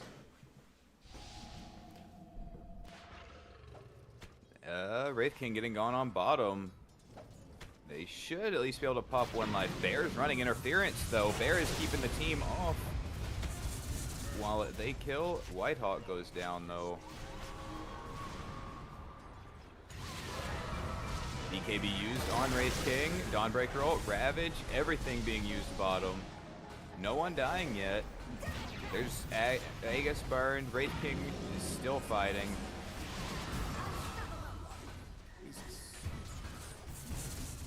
MUDBOYS cleaning up. Bear goes down. No Bear. They're chasing the Quap. Queen able to blink out. They're still chasing. Is she going to be able to make another blink up in 2 seconds? She gets it off. I think she might be out of there. Nimbus up soon, though. She got another blink. Radiant's bottom tower. Will he try the Nimbus? Radiant structures are fortified. Dire's top tower. MUDBOYS pushing the bottom tower, but Bear is ratting top. Bear pushes faster than the entirety of MUDBOYS' team. Ooh, but Bear is going to get Viper struck. Oh no. Oh no, that's resummon Bear. No Bear for 60 seconds. Ooh, that is bad. Also, I chose a horrible time to go away, it sounds like. How did that fight go? Yes.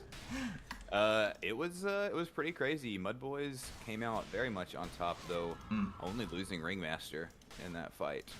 Wraith King got an ult burned, but never died again. Radiant are scanning for enemies.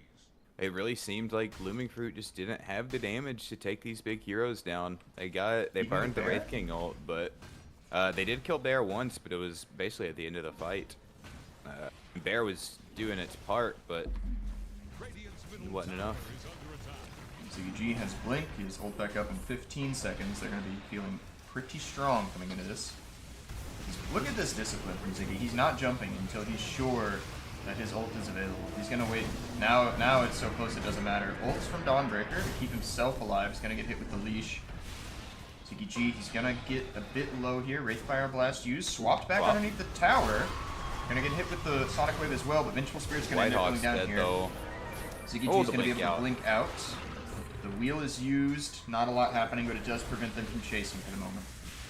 Bear's back up now, so they are alright here for now. Where has he sent this bear? Mid lane? It's mid. Okay. Radiant's top tower. Ziggy G could just die if they find him. Silver Edge used. Oh, Moose style. Oh no. Oh no. Uh-oh. And the Rune. He's gone. He's gone. Being a support without Ghost Scepter is like a horror show in the Lone Druid. Jump forward for Magnus. On the ring too. Yep, he not making out of here. He not getting out of here. he's gone. Yep. Oh, Defazom goes down though. Long Path Jones also dying there. Did The he press bash. W in time? Makes it to the high ground, but the Radiance takes him out. Radiance tick. Oh no. Well, Looming Fruit made a very good go top, but they also got gone on at the same time. It ends up being a 2-for-2 trade. Favoring Looming Fruit still, I believe, but they used Ravage for that. Okay, they used Ravage for that mid, it looks like. Maybe. Yes, I believe that is correct. Yeah. Oh, bear. Might find a tide hunter here. Oh, Doesn't oh. decide he wants to go. Oh, courier snipe That's a instead. courier. Belly up. Nothing on Value. it, but still a courier kill. Value. That's... What's that, like 700? That's actually a crazy amount of money. It is a lot of money. That's like 700 Alright. net worth swing. Or 1400 net See. worth swing, but... Lone Druid, almost level 20. Silver What level Edge? 20 talent does he go? Oh, I see him. I see the bear under this sentry ward in the top lane. Viper's up here, but so is Wraith King, so the bear probably can't kill anybody up here. Basher is up on bear now. What's he working on next? Nothing is queued up.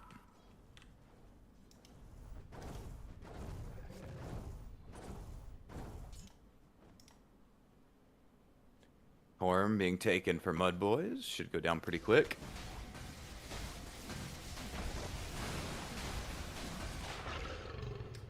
Magnus will get the spotlight.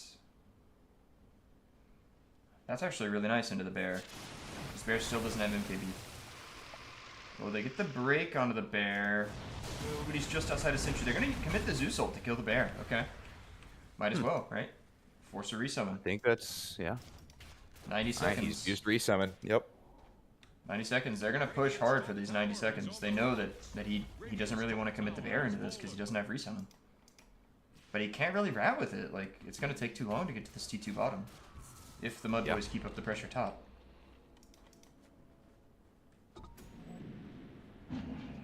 MUDBOYS now sitting at a 12k net worth lead. It does feel like maybe the draft is asking too much of the Lone Druid. I don't know. I thought everything would be really solid. Viper commits the boots of travel to the bot lane. Doesn't have vision. Ooh. He has his shield rune, so I don't know if bear can solo kill him. Without that shield rune, I think bear would have tried it. Yeah, it's too risky though. It's too risky. I was gonna say I would have gone for it, but yeah, 45 seconds. With no resummon. Yeah. It's too tricky. Big Lotuses being picked up. New style gonna. He work might on a try force it now. swipe. Oh, he might. Yeah. He might try it, but he has resummon up quick. Well, no. Gonna go He's for not a gonna cord. do it. No. He's Oh. doing something on his shop. Is he buying Nullifier? Oh, Working on queued up Butterfly. a Eagle butterfly. Song. Okay. Alright, what's this bear gonna do? Is he gonna try? I want to see him try and kill this Viper. He's got Flair's Bota too. Oh, and the rune's going in like 4 seconds. Does he look for an easier target or does he go for the Viper? Oh, does he cut the wave? No. He can't do anything now. Ringmaster's there. He'll just get They've already boxed. connected. They're gonna see him. They see him. Yeah. They ping it out. On vision, he's gonna go cut the wave, I think, right? Yep. Surely that's what you do here, right? Yeah. Dyer's top tower is about to take the They've got one wave though, so backdoor's gonna be disabled for a long time. They can probably do something with this. Yeah, he'll just go cut another wave probably. Oh no, bear's TPing back. They're gonna fight it. Dyer's Yep. top tower. Oh, they've got the shard on Viper. Their push is just too strong. You have to deal with them.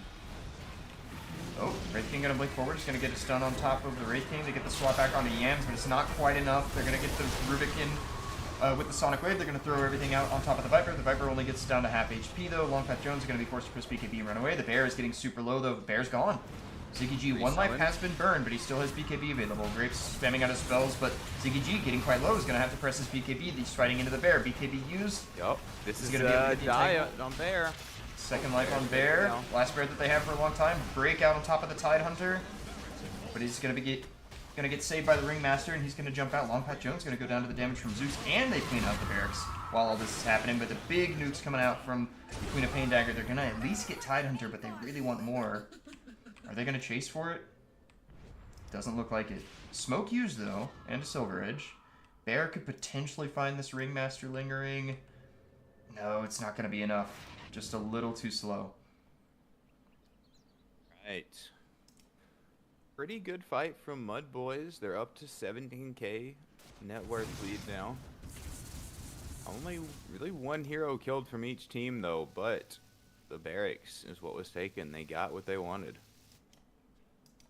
Yeah, that pressure's just going to be another thorn in the side of Looming Fruit. Bear's working on the butterfly to try and be able to match up better into these heroes. It's a pretty solid answer. He should be able to finish this out. I think he's going to go buy out for it. I don't see why not.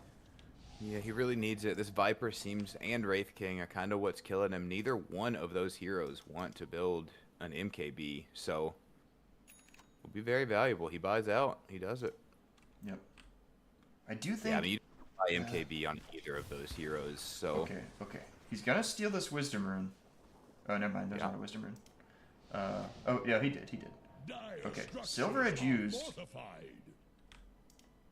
Oh, Bear. Oh, he's gonna go up here. He might find Yams. I want to see him try it. I want to see if this can happen. Yeah. Do it. Oh, and they commit the Donald as well. Hasn't activated the player's bow tie yet, but that's a kill. That's a big kill, too. And Dawn just TP's out. They canceled the TP response as well. I don't see who was trying to come down to help, but they canceled whoever it was. Yep. I think the Donald was a good call. He started. It didn't really look like he was going to get the kill solo, with the TP responses especially. Now they're into Roche, though. No Viper. Yeah. If he can get Bear there, he needs to TP Bear to main hero, and they can start Roche. Immediate D-ward. Good setup from Whitehawk here, having these sentries pre-planted. ZKG's strong, though. But he's right on a ward, and he doesn't know. They're going to send the Bear up. Bear's going to see him. He doesn't know. He doesn't know. Smoke coming out from Magnus. Gex as well is going to throw the Q. They think that they've already started the rush, but they haven't. Break is going to come out on top of the Wraith King. He's going to get put inside a box, but he's entangled. He's not able to move out just yet. ZKG put to half, and they committed basically nothing for that. But it's 40 seconds, no Viper. Just hit this Roche. They need to commit either to fight. Oh, they're going to hit the Fear, the Entangle as well. Zeus is going to go down here. Okay, you gotta finish the Roche in 30 seconds. It also moves in 37, so you really gotta go, or you really gotta look for a fight. You gotta pick, though. They can do it. This Bear's got damage. That's true. Viper Strike stolen from Defazon. That's a good steal, but it is about the timeout. Bash is coming out. Roshan is ticking down. Yams is gonna be up, but it looks like the Dire has no interest in contesting this. My boys are going to have to let this one go. And Aegis picked up by Grapes. He has this Refresher Orb queued, which I see it. I kind of like it, but with the Sonic Wave cooldown, it's already so low. I think you could have just as easily gone off the Reen Core and been pretty happy with that instead. Yeah. In any case. So does Refresher Orb work on Bear? It does, right? Gives you a third Bear? It does, yeah. Okay, so at what point does he need to start looking at that as an item in this game? He's pretty much slotted out on this Bear. He just queued up an Ag's Blessing into a Crystallis, though. So, maybe I'm not understanding. Okay, let me check this. Oh, they are different. Okay, I thought that you could have the Ags on the main hero and get the same upgrade, but the Ags upgrades are different. No. Okay. Yep. It is. Shard upgrades, talents are different. Everything is different from Bear to main hero. Oh. Dio Kratos. Gonna catch a glimpse of Ziggy G, but isn't gonna find him? He's gonna go back down. Okay, he wants to deal with the push coming out, maybe? Or is he worried about Bear being called out? Ziggy did go for an MKB on the Wraith King. He saw this butterfly and he responded. Yeah. To answer your question, the only other item that you can upgrade, well, you could replace your boots, but the only other item you can actually upgrade is the Basher into Abyssal. So I would imagine you could do that, but then again, you could also feed a Moonshard to the Bear.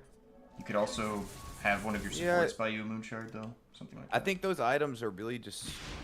At a certain point, it feels like, why would you want a little more attack speed when you can just have a fourth or a third Bear?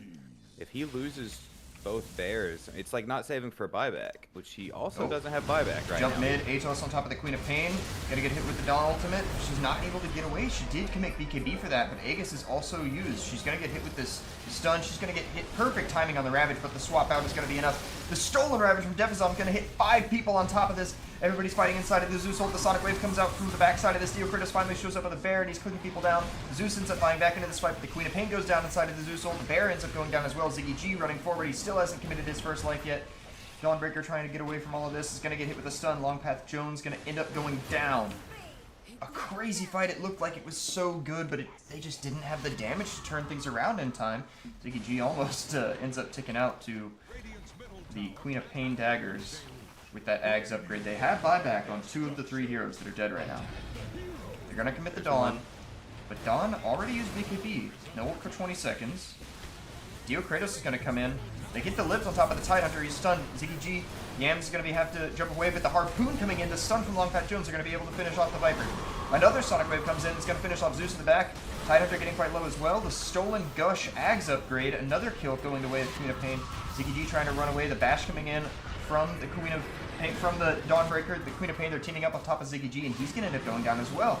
Graves, does he want to chase for more? He does. He has committed buyback for this, and it doesn't look like it if you look at his net worth, because he's 7,000 gold floating, and he just bought back. And he's going to go for the Shivas instead of the Refresh Orb. Shivas, okay. I think that's a good choice. Yeah, I see it. The Refresher just doesn't seem good enough to me. Even with those 2 buybacks, that is still a 6,000 gold swing in the favor of Looming Fruit. Those were some big kills that they just got. Ziggy G gave 2,000 gold for his death. So did Yams. Yep. So some very big kills gotten there. Dire's middle tower is under Gonna get a tier 2 off of it also, I believe. Bear is even running at bottom tier 2. Dire's middle tower has fallen. Almost Daedalus complete. Dire's middle tower is under attack. Oh, these towers are gonna die quick. Oh my god. Okay, they use Fortify. But I mean, that bear can keep hitting. Yeah, I mean, if you have resummon, why don't you... Yeah, you just commit here. Like, there's basically no cost to this, even if Bear does. These daggers are doing a lot of damage to Bear. They do. These tick for max HP? I didn't know that. Yes, I believe so. Oh, they do. 6%? Goddamn. Is that for the whole dagger or per second? I don't know. I don't play this hero. Probably the whole dagger, right? It is per second, is what it says. Oh my god, you're right. 6% per second. How long does this shit last? 5 seconds? It's a lot of damage to Bear. That you just take 30% max HP as damage from one dagger? What? Another reason I think, that he might really need to look at a refresher orb next on Deocritus. That is a Revenant brooch up on our Viper. Interesting. I don't know about this one. I don't know. I mean, I guess you hit kind of hard. Yeah, Bear has a decent bit of HP and no BKB, so I guess doing magic damage to the Bear could be good. That's actually right. Yeah, you should. He doesn't have any Yasha on Bear. A Manta might be a good substitute for the Treads, honestly. It'll be slightly slower, but you can purge the daggers and you can maybe dodge Viper Strike or something. Silver Edge used. Oh, if he catches a glimpse of this Zeus in the back, Zeus is gonna die. Oh my god! Yo, Absolutely he has a resummon, evaporated. right? Yeah, He's got a resummon. Bear's dead here for sure. But I believe that is dieback Zeus, because he died. No, he bought back in the last fight, or they already burned that dieback timer. I don't know. It seems low for it to be his dieback. I feel like he must have already died. He may have already gotten it out of the way then, but he does not have buyback though. Rubik working on Octarine. Rubik also at some... I guess he died, so he had to give up the Ravage. But he has Stolen Gush, which is really nice. That armor reduction is solid as well. Really good for the Bear. This game's so close. I haven't even checked the win rate graphs. Okay, yeah, that about lines up. We're at a 50-50 game, just about. Wow. I think you're right, though. The more I think about it... Okay. What is this item? Is this Refresher? This looks like Refresher. That's it. He's doing it. Alright. That makes me feel a lot better about this Bear in the late game. I think that might be what they need, because... Alright, so... Well, also, I think he needs a BKB or a Manta. Something You need something to keep bear alive longer, to get more out of your bears. I think power treads are just, like, not it, you know? Yeah, I think getting rid of treads is good. Bear's already fast. Yasha works on bear, right? That movement speed works on bear? Yeah. I think Sajin Yasha's okay. I could see a Swift Blink working. It's kind of like, you know, double mobility item, so I'm not so sure.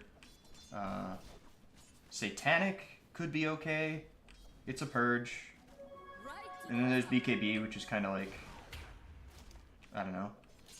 Refresher's finished. I feel like Satanic might be... It's tricky, though. How does move speed work on bear? I think it just works like any other hero. Okay, so he does get some from Spirit Link. He gets a little bit of... He gets 80 movement speed from Spirit Link. Okay, that's what it is. I was going to say, he's moving faster. He not only moves faster now than he did early. Bear trying to rat this tower. He's going to get it with this Abyssal Blade. Fear used on Ziggy G as well. Dio Kratos. I mean, in one Blink stun combo plus Abyssal, Wraith King was able to do 3,000 damage. No. Yeah, 3,000 damage to this thing. Just about 2,500. Yeah. Yeah. Ziggy's got some damage. Bear's not super survivable, but he does have 3 of them now.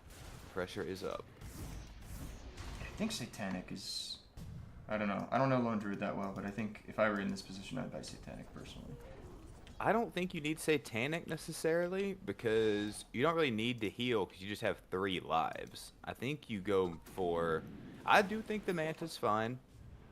I could also see... What else would I buy in this situation? I mean... I almost like a Harpoon, just to keep him on his targets. I feel like he needs something, whether it is a movement speed item, or a purge like a Manta, or a Harpoon. Something to keep on these backline targets. Harpoon's fine, but like, I don't know, the problem I'm seeing is that he's still getting, like, stunned all the fucking time. So, if I've got Lone Druid, I want something with the Sanj in it, but I think Abyssal Upgrade has that already. Yeah, Bear's just gonna end up going down here, it looks like. Yep. Kill it quite quickly. But resummon used. I mean, also what about Nullifier? Because we do have Ghost Scepters up on both supports. Yeah, I don't think you can afford to go Nullifier. Because here's the thing, right? Like, you have Lone Druid to deal with their cores. Obviously, their supports are really annoying. Like, Zeus needs to die. He's going to do 1 billion damage in fights. But Lone Druid can't do everything. And his main job is to deal with this Wraith King and Tidehunter and Viper. And that's already asking a lot of him. If you have him trying to deal with the supports too, like, it's just too much. So anyway, back to what I was saying about, like, which item to buy. He's kind of going to get kited around a bunch. So you need something with the Sanj. And then... you need, like, a purge or something that prevents you from getting kited on this bear. That's why I'm thinking BKB or Satanic. Manta could also work, but it's, like, more shit to micro, so... Oh, Ziggy G. Well, most of the stuns he's getting hit with is just bashes from Wraith King. We got a 1v1 going on here. Oh, the rest of the that damage going to show up. Oh my god, he's gone. Yams is going to TP in here. He's going to be ulting coming out from the Dawnbreaker. Oh, watch Yams. Yams absolutely fucking disintegrated.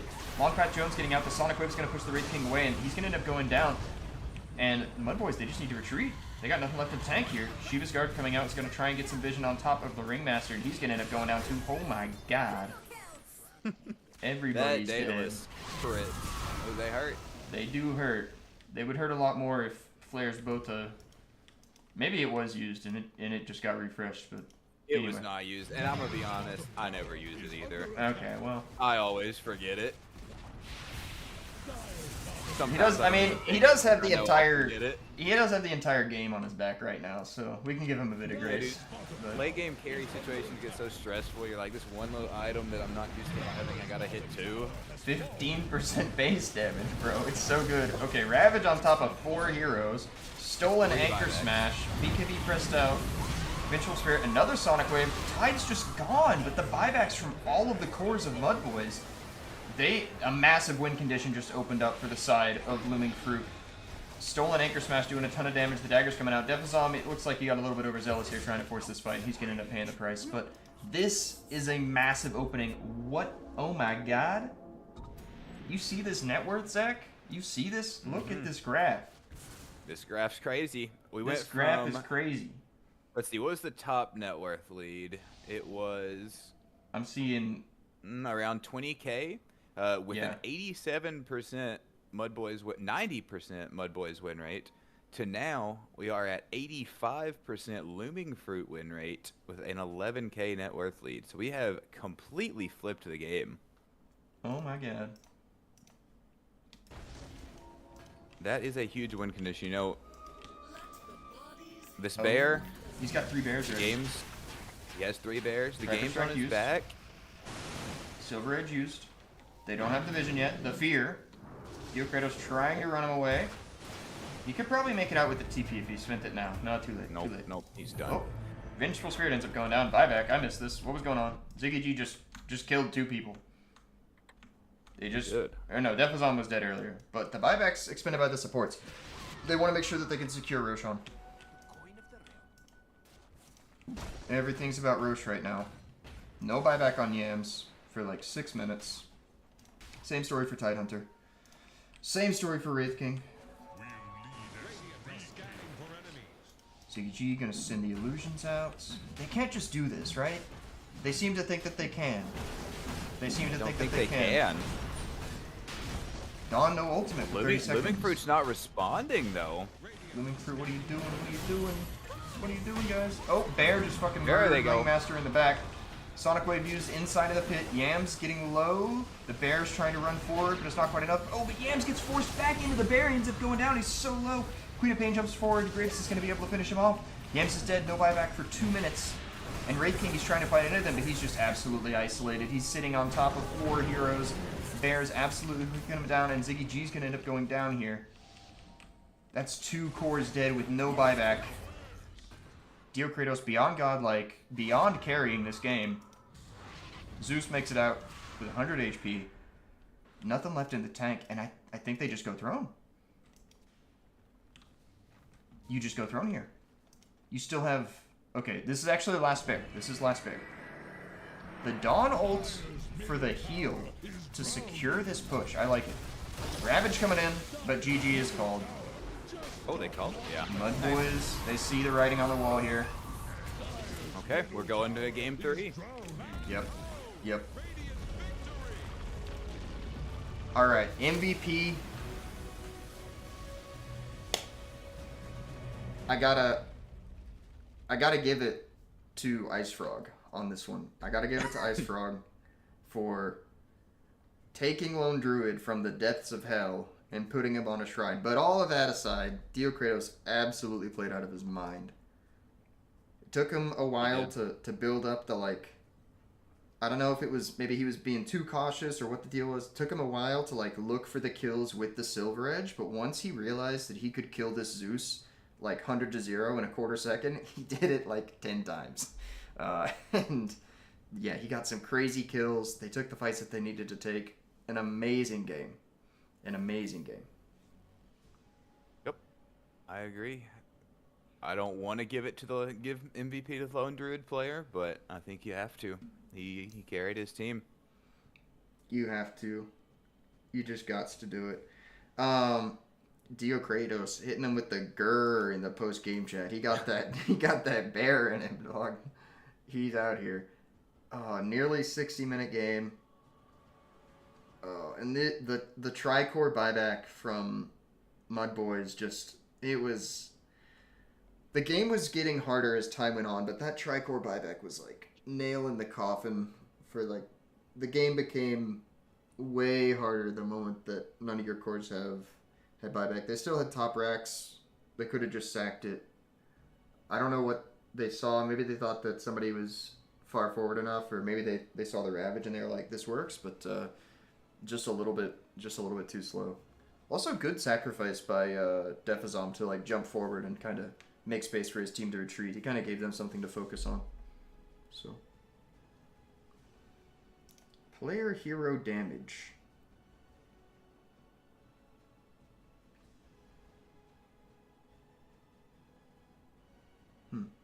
I don't know. This thing's kind of weird. I wish that you could like turn off Radiance. Not that it's not important or that it's not damage, but I feel like a lot of the damage dealt by Radiance just doesn't like I don't know. It doesn't actually matter. I feel like it just ticks you in lane and then gets regened. You know what I mean? Like it doesn't feel like real hero damage. Talking about on like the damage charts for the post game. Yeah, yeah. I mean, I think that counts. That's I think they did 1100 or 11,000 damage on Wraith King. That's a lot of damage. It is, but I'm just like, I don't know. It's... I just find it shocking that Lone Druid has less hero damage, but I know that that's just what Radiance does. Like, Well, I don't think what was Lone Druid's hero damage that game. Okay, it like does count their 55K. hero damage, I guess. Yeah. I was gonna say it may not count it properly because it was not counting it in team fights. Yeah. On the summary, it was not properly counting that damage. Oh, yeah. Well, it's bugged here in the total because it counts auto attacks twice. So... It says in the breakdown, the Dota Plus breakdowns, it is 98k is what he did in total, but I'm assuming they're taking maybe a 5-minute break. I would think so. I'm probably gonna grab a quick break here too. They haven't sent anything for a lobby. There's lobby. It is up. Oh yeah, I got it. We're going to a game 3, boys. We're going to a game 3. I am also gonna go AFK for a minute and get some water. So. Stream, enjoy studying this graph.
Hello.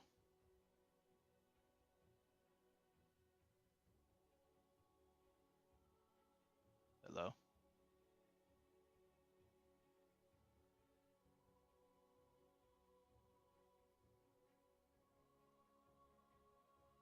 Guys. Yo, Rice, what's up? We're in a little bit of a break between the games. Okay, cool. I just joined and no one was here and I was like, guys, who's here? Oh no, you're good.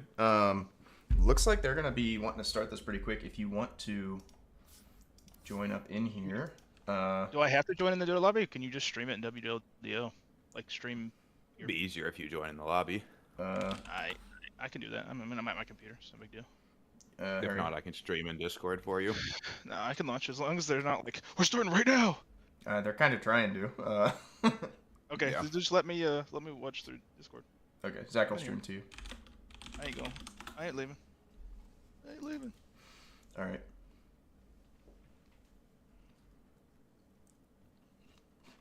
Crazy game 2. I know. I was Yep. grocery shopping game 1. It was a stomp, and then I was listening to game 2 basically the whole time. You guys were in my pocket and my headphones in. It was a crazy one. All right, stream good, Clay. You can see it. Yeah, I could see. I'm good. I'm here. All right. So adjustments for this game 4. You think we're seeing a lone druid ban in the first phase? Yes, yes, it is getting banned first ban. Game- Better be Lone Druid. Game 4? What are you talking about? Game 3? Did I say I meant game 3? Yeah. Do you think they will first phase ban it, or do they let it through at least a little bit? I feel like you have to first phase ban it. I don't know. I mean, the game was kind of... It was about as good of a Lone Druid game as it could be, so... I guess, but like, what else? Else would you pick to counter the Druid? Wyvern. I guess something that like Death Ball runs at him before the Druid is 17 slotted. Yeah. I'm gonna eat a little bit, so I'm gonna let you guys talk about the draft. Okay, okay. Well, Living Fruit sticking with the same bands. MUDBOYS got the same bands too. So far, no changes. So far, they're leaving it. It's in the pool. Okay, here we go. They're thinking for a second. They're thinking. Here's the Radiant Yep, there Band. it is. There it goes. So There it goes. Lone Druid is out, but that means they will have to let. They'll probably get Slardar out here, Probably. Um, Hero is the 10 beast. seconds. but they have let. Let's see. Night Stalker got banned in the first phase last game. Venge is gonna get banned.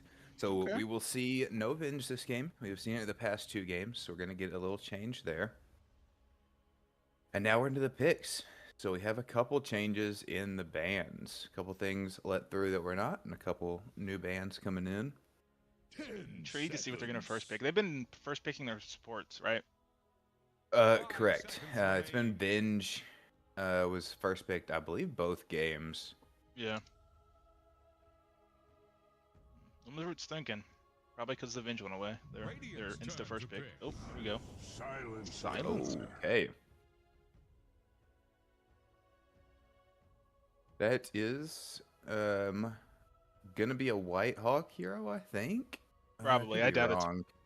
wrong. But that is definitely gonna be something MUDBOYS is gonna have to plan around. That's good against a lot of Yams heroes. Mhm. Yams likes the mobile heroes, so Silencer will be frustrating for him to play against. Dyer's ban now. Shadow Demon. Interesting. I don't think.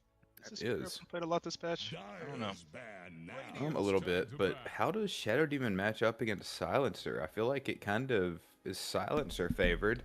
I Shadow think Demon's not really able to save anyone from a global silence, though not Well- that there's any heroes that do. I think actually they may have changed this interaction, but at one point, I think if you banish someone before global comes out, they come out unbanished, or they come out like without That being is correct. global. So I think Yeah. it's the same way for like an OD thing too. I think it's all those work the same way with that. Slardar does finally get banned. but the Along with the Night silencer Stalker and Void Spirit. the silencer was really dope to lead with because they banned, or the Vengeful Spirit was banned, but you don't necessarily want to like expend a ban on Dawnbreaker, and also the fights were kind of going Looming Fruit's way in that last game. So leading with the silencer is like you're not gonna have more team fight than we do, right? You're just not. So you're gonna have to find another avenue to win the game. 1, but 2, you definitely can't pick Dawnbreaker. You just don't get to. Yeah.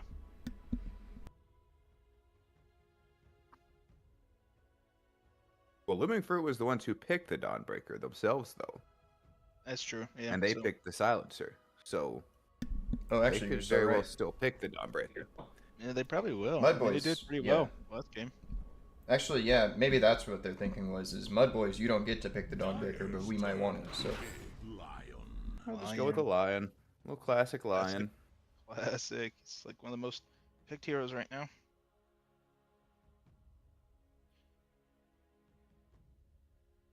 Looming Fruit played Invoker 4 last series or last game. 10 seconds. No, we haven't seen an Invoker 4 yet.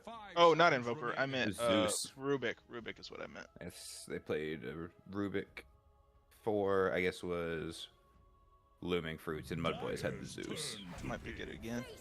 Oh, Okay, just they picked go it with on. the There it Dawn, is. but they like the Dawnbreaker. Dawnbreaker Silencer is very good a team fight, especially against a Shadow Demon Lion. They really don't have anything they can do if they get silenced and gone on by a 10 Dawnbreaker. seconds. 5 seconds remaining. I don't know. Probably pick their 4 here. Most likely.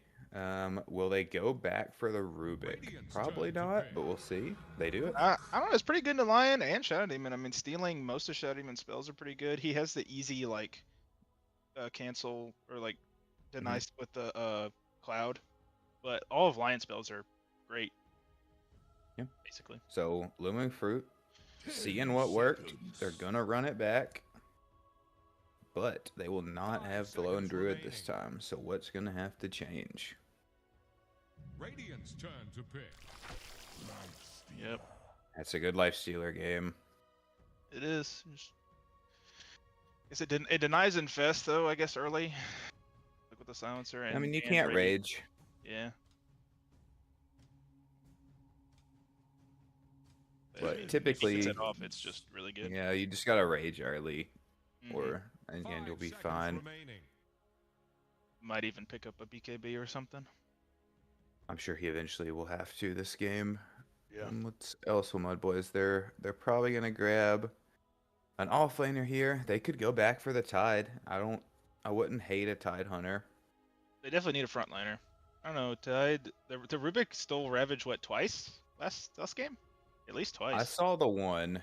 I don't know if a second happened, but I did see he got a very good one in the mid lane, which Yeah. turned the fight big time.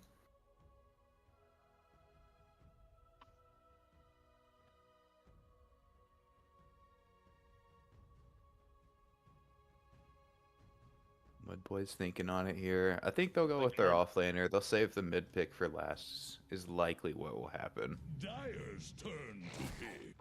Bristle. Okay. I like Bristleback here. Yeah, me too. He's been Didn't care about making a being bit of a final. resurgence in the off lane. Not many offlaners in the current patch can lane against Bristleback, or safe laners can lane against Bristleback. So Yo, he's been having some success. I'm not sure it's good, but Grapes does play Timber mid. I mean, he has in the past. He does. So, I mean, They have been banning it on MUDBOYS in this last ban phase a lot. So if they want it on Looming Fruit, they probably need to pick it here. But if you pick Timber here, you have to ban out like the ranged oppressive mids from Looming Yes. Fruit. You'll have to ban the Viper. Yeah. Yeah, definitely.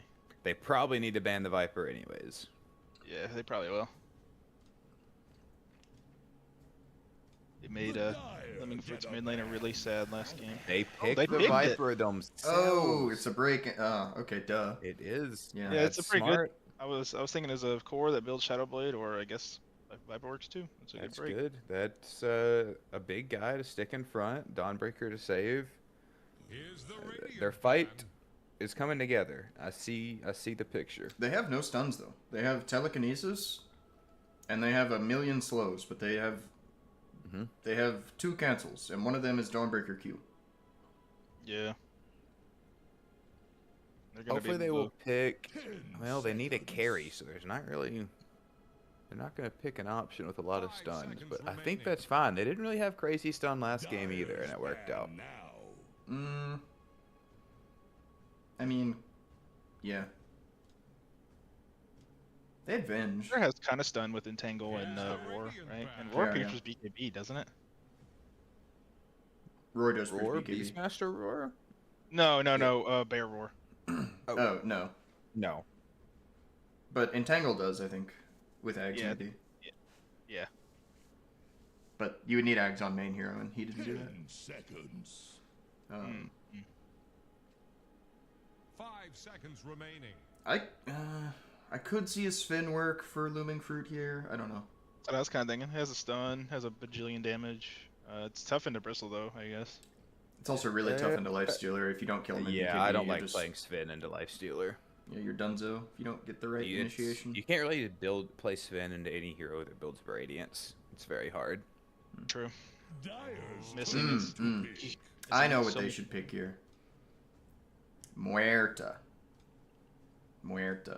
Good pick. I, For Looming pretty Fruit? good. Yep. Other than the fact that they lack stuns, it is good. It's hard to play Muerta though when you don't have lockdown on your team. That is also true. Seconds. Muerta makes her own stun. You're back into your team. Bro, Easy. Faceless Void. Yeah. Work. No.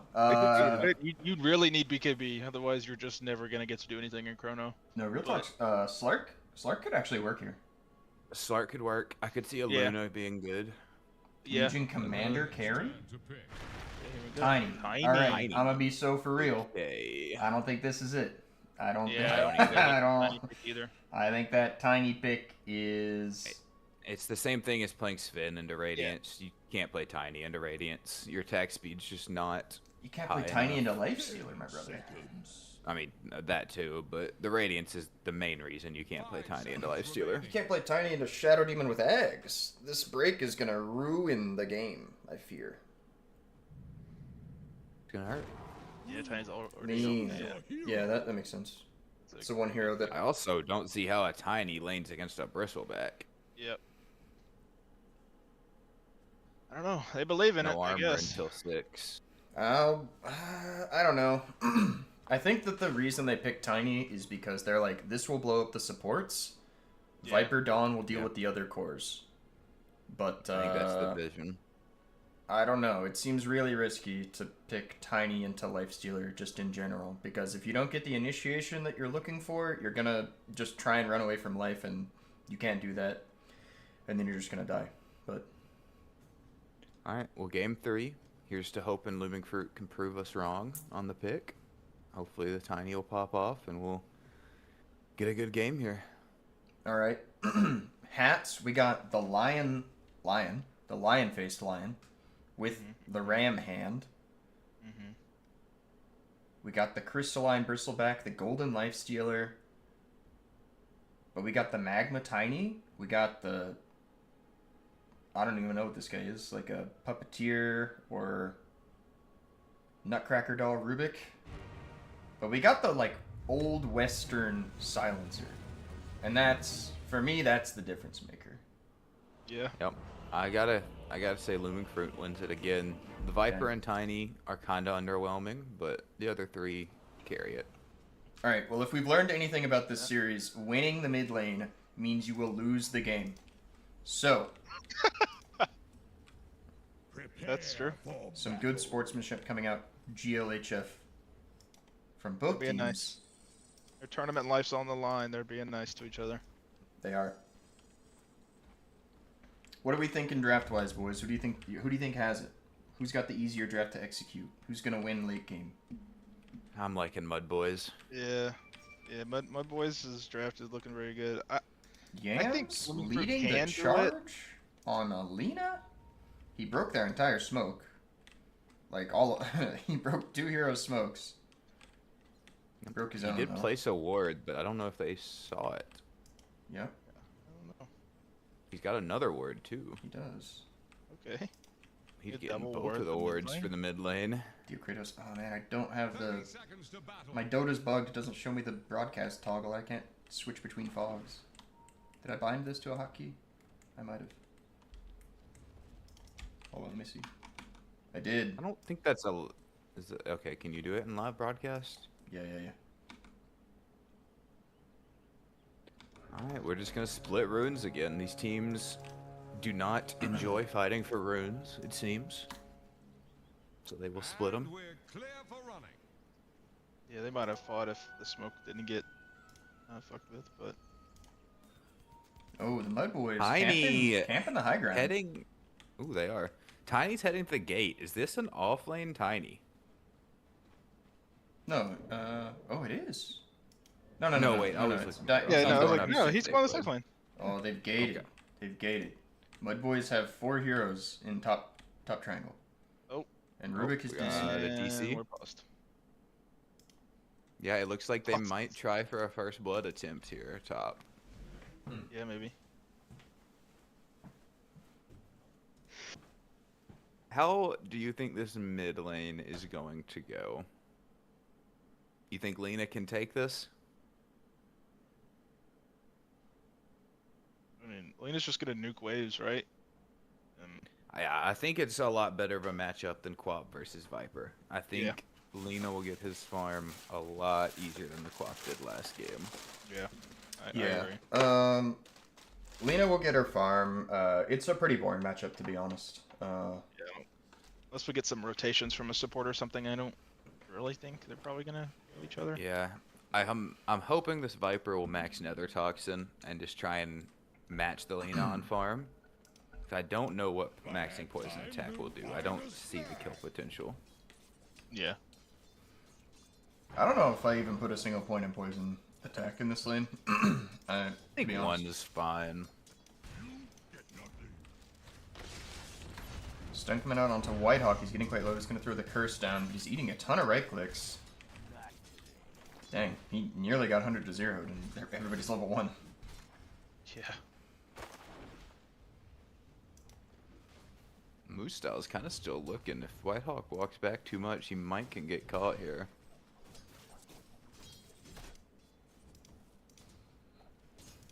I'm interested to see how Diokratos builds this tiny.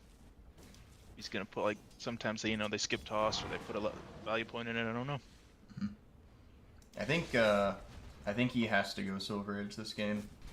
Oh, You for sure. just need it so bad. Yeah. You already have one break, but it's just too much damage and mobility. This could actually be a pretty decent Conda Rubik game. Not that it'll be easy for him to farm it. I guess with the Viper, it's not a huge priority, but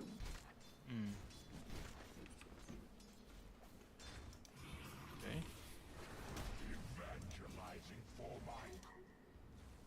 So, laning into a Shadow Demon, and Dawnbreaker has not purchased a wand.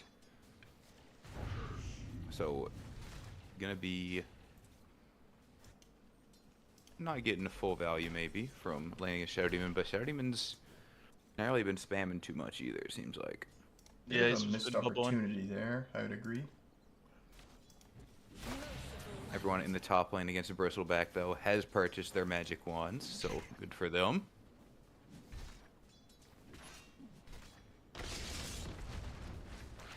Diokratos getting his mana stolen.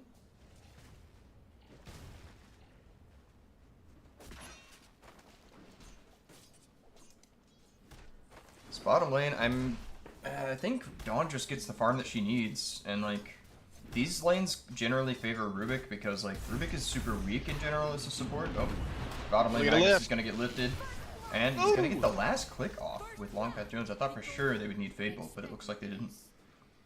Solid attempt. Anyways, what I was saying is, if Rubik comes out of laning stage, like if he just makes it to 6 and his offlaner hasn't died like 10 times, he's fine. Rubik is happy with this. This is a good Rubik lane. Because he's so weak. I think it doesn't Rubik really Dawn do is very good. His Dawnbreaker is kind of her own laner. She's very strong. anything. And lift back into Dawn Q is pretty solid too. True.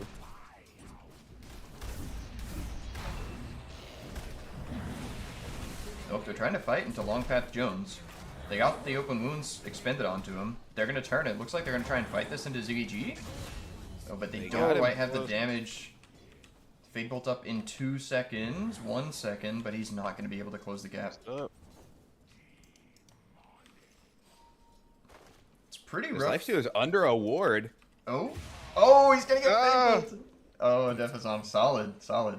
This is a really bad death for Ziggy G because the wave is crashing, so he's gonna miss all of these creeps. And Yeah, I mean, Defazom, essentially, he was sitting there at no HP for so long, too. He wasn't farming at that point either, so he's missed, like, 30 seconds of farm. yeah. Oh, and they wanted to, oh, they were pinging as if they wanted to dive him, but Lifestealer TP's back. Makes the trade not so good. Meanwhile, in the top lane, Diokratos is getting gone upon. He's already got 4 quill stacks built up on him. Gex looking like he wants to push for more, but Arcane Curse is going to be committed. Meanwhile, Yams is able to get a kill onto Viper in the mid lane. That's pretty Whitehawk nice. going down. Whitehawk goes down in the top lane. Solo. Tower is under attack. They were kind of like trading back and forth on the Bristleback, but yeah, in the end, Lion's able to finish him off. Auto him down. Dire's middle tower. Dang, what happened mid? Pressure. He didn't even commit the Laguna Blade. No. Oh, I didn't even see That's that. not Oh good. my lord, yeah. Oh, he probably got level 6 from the fight. He didn't have it before. From the kill on the Viper. So we are maxing poison attack on Viper. He is pulling Lena a little bit now, but he does not have, if his lane, and his lane is going bad, he only has 11 last hits on the Viper. He cannot jungle. That's really bad. 11 last hits. Yeah. Ooh, The 27. bottom lane. Long Path Jones might be in a bit of trouble here. No, he's going to be able to W it out. On still does not have a wand. This is crazy. Yams is making crazy time on his Boots of Travel. He's going to have these done at like 8 minutes. No, no, He might. That, I mean, that kill, he's free maybe farming not. too. maybe 9. Bottom lane Ziggy G getting low again. Fade Bolt and that last auto from Rubik nearly killed him. He did not press wand in time. He's had to ferry out some regen. How are we doing on the net worth in this bottom lane? Okay, it's not that bad, but it's rough. Rubik has as much gold as the Viper. Oh boy. Oh, Oh boy.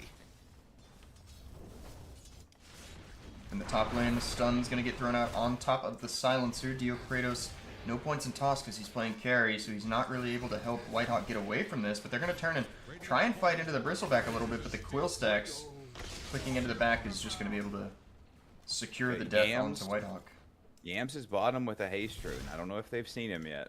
They act scared. I think they might know something. Yeah, they still saw him. Otherwise, they would be walking up on the wave. He's just gonna haste back to the mid lane. Scanning for enemy. I don't know how they saw him though. Oh, they have a mid ward. Did he must have walked down and they saw him on the mid ward. No, he TP'd. I think he might have shown. Up in the top lane, they're going to be able to secure a kill onto Moose Style. I think they've realized that they can't really kill the Bristle unless he royally screws up, so they're just going to focus down the line, the much squishier target instead. No points in toss. I doubt he's gonna go any at all. A lot of these are jungle creeps, but Yams has 43 last hits at 7 minutes into the game. Pretty good.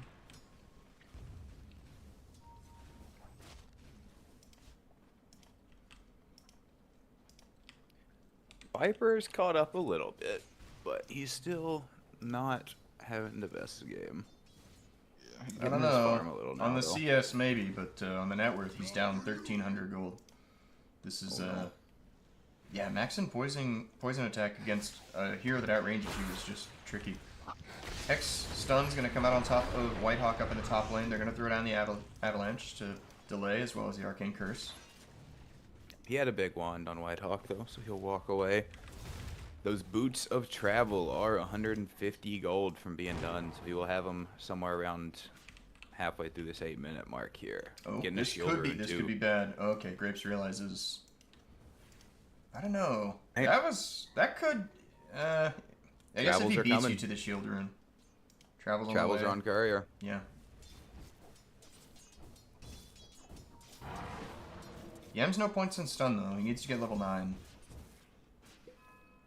And I know Yams likes to farm heavily on his Lena, even after completing Boots of Travel. He likes to, like, you know, finish Kaya maybe before a rotation, or, like, he'll rotate if they're Yeah. diving or something, but other than that, he's pretty chill. Boots of Travels is a farming item. It lets you get back and forth from camps faster. True.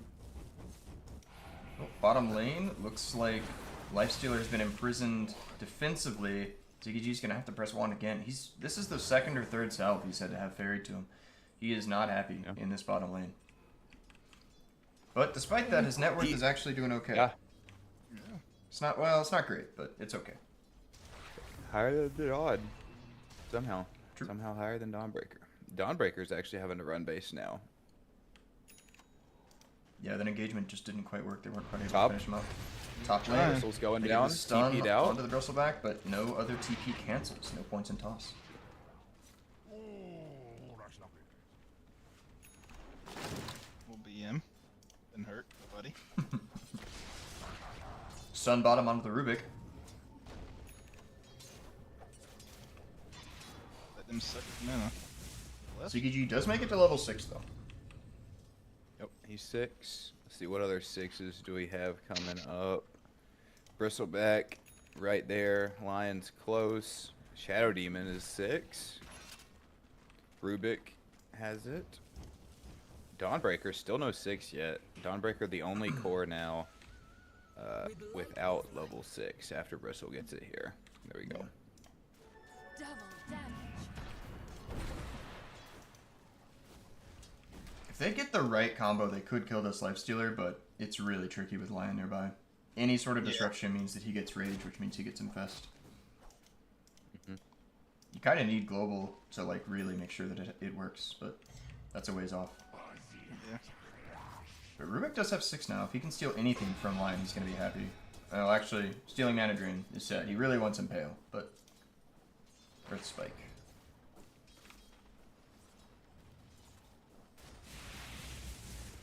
Lena already picking up the point booster, rushing an Ags here. Yep. If you're not feeling the map pressure, you can just kind of skip the Kaya. I don't personally love doing that, but it is an option. I mean, the Ags on Lena like opens up your mobility so much and gives you just pathways into fights that you normally wouldn't have. Bottom lane, Lifestealer has infested an Alpha Wolf and is chasing down Whitehawk. It's gonna get lifted away. Oh, the Earth Spike does not quite hit. Top tower is about to take the plunge. Well, we do have 6 up on Dawnbreaker now. We still have a long time before Global is going to be up. Still not really close to the 6 on Whitehawk. If Lena's going to get active, this is the time before there's a Global. Mustafa going to get hit with an Arcane Curse, uses the Impale, has the Hex available, is going to get defensively disrupted. Oh, Deprezom mistimes the Earth Spike and is going to get hit with the Laguna Blade on the return. It's going to end up going down. Magnus also committed his ultimate as well. Greedy from the Rubik, trying to get that kill. That could have worked if he had hit him with the Earth Spike. I think the Lion dies. They'd probably trade, but that would have been good for Rubik. Yeah. They're bringing Silencer back up top. They can't kill this guy. I think maybe Diokratos just wants to force him out of the lane, maybe. So. Echo Saber up on Tiny. He is second highest net worth. Bottom lane, Dawnbreaker ult was used. Looks like to either save or engage onto somebody. Long Path Julian's trying to chase down the Magnus. He still has his disruption available. He's going to use it to slow down the Dawnbreaker.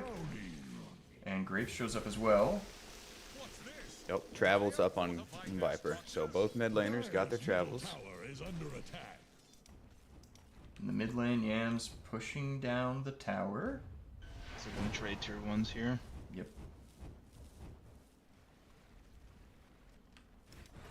Dire's middle tower is under pressure. Radiant take fortification can save them. Dire's middle tower just got knocked Okay, down. they're gonna actually gate with the Bristleback. They're gonna try and commit hard to defend this tower. Dire's middle tower is drowning. Yeah, I mean, Dire's already just backed off. In the top lane, TP's top. Grape's gonna bring the Viper top with the Boots of Travel, but Rage has been used. I don't know if they can see him. That's global. Yeah, they must have caught a glimpse of him from this ward. Okay, they know for sure now. Bottom lane, they're kind of poking onto Gex. I don't think this guy dies, though. They are going to commit Shadow Demon's ultimate on top of the Dawnbreaker. Yams is going to TP down here as well, but the Telekinesis back is going to slow him down. Laguna Blade expended. With the burn tick, is it going to be enough? Last right click from Yams secures the kill onto Rubik. Won't last long. Are we gonna see a little fight for the wisdom? I would imagine so. Dawnbreaker does have ult in 8 seconds, so yeah. If they bring enough heroes bottom, they can.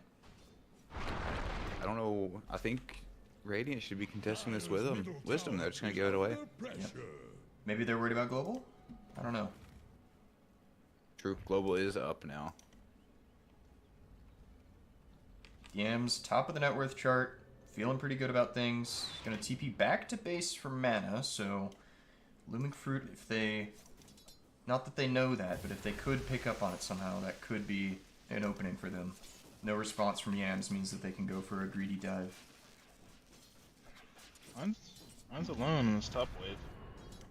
Lion is alone. He's getting hunted. Diokratos, yeah, no Shadow Blade, just the Echo for now.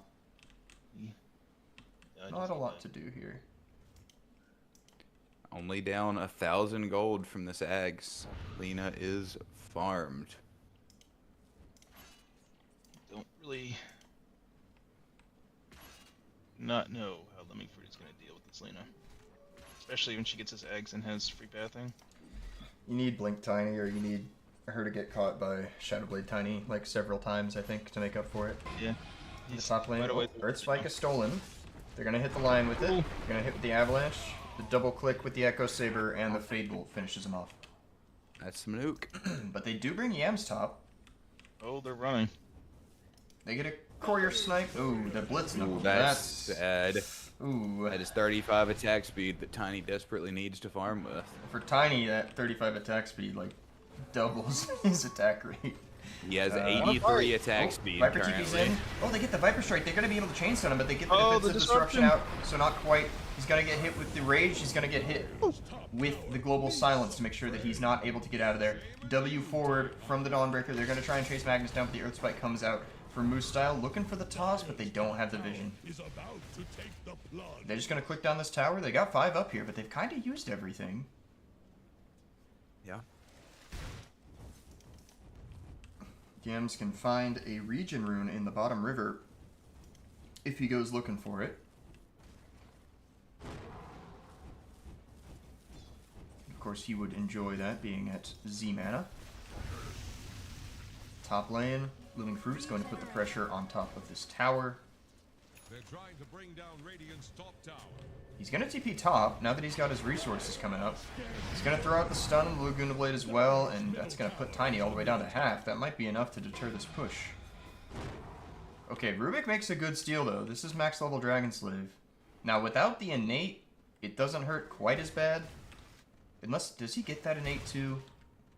I don't know. There's some weird stuff with Rubik and innates. Like, depending on which spell he steals, sometimes he gets the innate too. I don't know how it works exactly.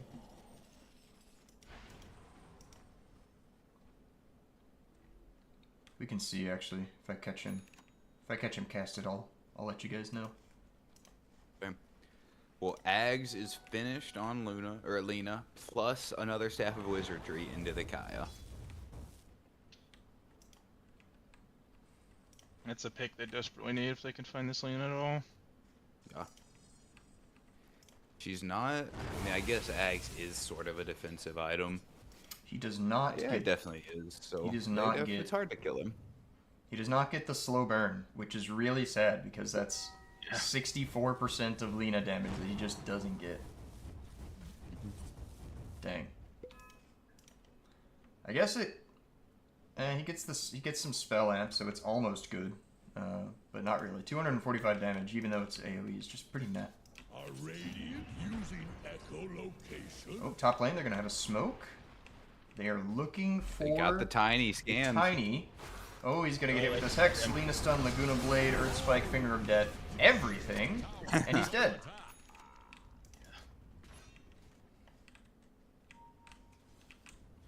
The double nuke and the double finger, it's hard to... Anybody lives through that. Yeah. He was getting pretty close to Shadowblade too, so they've delayed that. Yep. Meanwhile, Ziggy G closing in on a pretty solid Radiance timing. Well, he'll have it like 21 minutes, I'd say. Dire's top No, he'll have is that at under 20. attack. He's only got 300 gold to farm. He'll get there by 20, I think. He's gonna be close. Dire's He's middle tower is under he's attack. getting there. He's probably not loving that, but considering the lane he had, I think he'll be alright. This lane is doing so well, I don't... Dire's middle tower is drowning. Gate from Magnus on the Shadow Demon. He's rushing the Blink. I think he realizes that, oh, Viper Strike cast on top of this Lion. He's gonna end up going down. Another kill picked up for Longpath Jones and Grapes. Radiance is coming out for Lifestealer. Now, what does Grapes build here? He's got the Boots of Travel. He's got the Dragon Lance. No need for you to build the Hydra's Breath. In fact, I think it's bad in this game. What do you go next? Do you go Hurricane Pike? He could get a Pike and Manta, I think would be fine. Probably. Yeah, yeah. Just go Pike for that Manta. type of right-click build. Well, they're trying to put the last little squeeze of damage onto this tower bottom, but not quite sure it's going to work out for him. Oh, the defensive disruption, a bit of a non-bow here. Dawnbreaker going to try and ult out of this, somehow makes it out, partly due to the global, but he gets hit with a stun on the way out. He's going to be able to press the Q, but Gex has walked too far forward. Is he going to end up going down? Is he going to be able to take all of this damage? Yes, they do end up trading grapes for all of this, though. Dio Kratos shows up, hits a crazy avalanche. Oh my god, Yams. He's low, but it's not enough. Yams presses the Aghanim Scepter. Going to land a stun onto the Rubik. He's going to be able to click him down, and with the toss back, is going to secure Long Path Jones's path into the fight, and he's going to be able to finish him off. Dio Kratos turning around, a crazy crit with the Starbreaker proc, finishes off the Lifestealer. Long Path Jones. Got hammer up in 2, I think he can catch him. Yeah.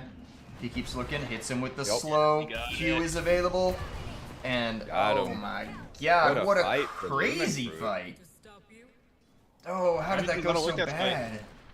The giant stun. MUDBOYS, that was so perfect for them, and then all of a sudden, in comes Dio Kratos, like a wrecking ball, throws the avalanche out, 3 stuns, the Starbreaker proc on the Lifestealer was crazy too, perfectly timed, because he might have been able to rage and get away from that, but dang. Dio Kratos, I mean, if they win this game, like, he's MVP of the series for sure. Lone Druid performance. He put that game on his back. When the world needed him most, he did not vanish. He showed up. It's a very good global too. Said I think it really helped get that what's it called, the Dawnbreaker ult off, which the Dawnbreaker was able to just do a crazy amount of damage in that fight afterwards. It's true. Harpoon complete. If she had died, they'd probably lose the fight. For sure. Because in that situation, if Lifestealer is able to just click the Tiny with open wounds, like, I don't think there's any state of the game where you win that. Any realistic state of the game anyways. But, yeah, that, sadly, there was, with the Lina innate, right, there's, like, any banish ability is, like, a big non-bow with that, because she had Laguna Blade, plus, I think, Dragon Slave and her stun. All of that damage ticking onto the Dawnbreaker. But Dawn got hit with the Disruption. So all of that damage just didn't hit him. That probably would have ticked him, and then the good global coming out from Whitehawk as well. But yeah. This is big for them for sure. And the Shard as well is up on the Dawnbreaker. I don't know if he had that before or not, but I don't think so. Also has Shard. Oh.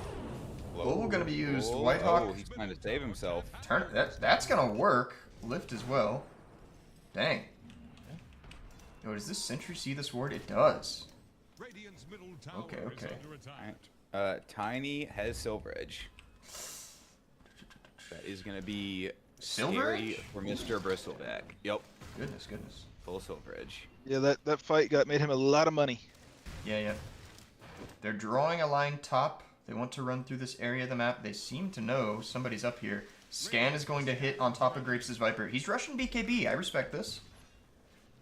Okay. Somebody TP's up here. They seem to know. Oh my god, Whitehawk. What a crazy TP. TP's blindly in to break their smoke, but no global available. But the Dawnbreaker ultimate is coming in to try and keep the Viper alive. He's going to get the Viper Strike out on top of the Lion. The Q comes in from Dawnbreaker and absolutely obliterates the Lion. Yams is getting focused down a little bit. Ziggy G as well gets hit with the Silence, hits with the Lift, gets hit with the Telekinesis, but he's going to be able to make it away. Meanwhile, on the side of the fight, Gex is able to finish off Silencer. Dio Kratos shows up with the Silver Edge going. Infest in onto the Lina. Lina's healed all the way back up to full. Avalanche on top of the Bristleback. They're going on top of him. They get hit with the Starbreaker. The stun comes in from Lina on top of 2 heroes. They're going to be eating a ton of damage here, but the W coming in from the Dawnbreaker is going to be able to get up to the top. The Light Strike array does not quite connect. Defazom sitting in the back here. Another Light Strike misses. Dio Kratos looking. Is he going to be able to turn this? He's going to come in and click the Bristleback and absolutely obliterate him. Toss is available, and he's able to, not quite finish off the Yams. I thought that was the Lina dying. Tiny's going to end up going down here. Magnus comes in with the Disruption to set up the Light Strike array. Clicks down. And MUDBOYS are going to ultimately come out on top of this fight. It wasn't free, but it definitely favored them in the end. Yeah, it was a very, very good fight for MUDBOYS. They were able to, they fought on a really good timing with no global. I mean, I think that was really rough. They ultimately were able to get the kill on the Bristleback down here, but they weren't quite able to focus the targets in the order that they wanted. Lifestealer nearly died off rip, and if Tiny had been like closer to that fight or in a slightly different position, Lifestealer dies up here, and then this fight's over. So. Yeah, I guess he didn't have TP because, or if he TP'd, he was on the mid wave or something because he walked, I think, or he was late. I'm not sure. Yeah, I wasn't He sure. definitely showed up to that fight late. Yeah. If they had global, I think that they win that fight for sure. So it was a good read by MUDBOYS to look for something like that right then.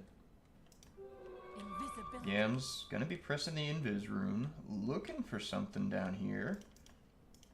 What can he find? What can he find? He's gonna run into Find a a tiny. tiny. Doesn't see him though. I don't think he saw him. Nope, not yet.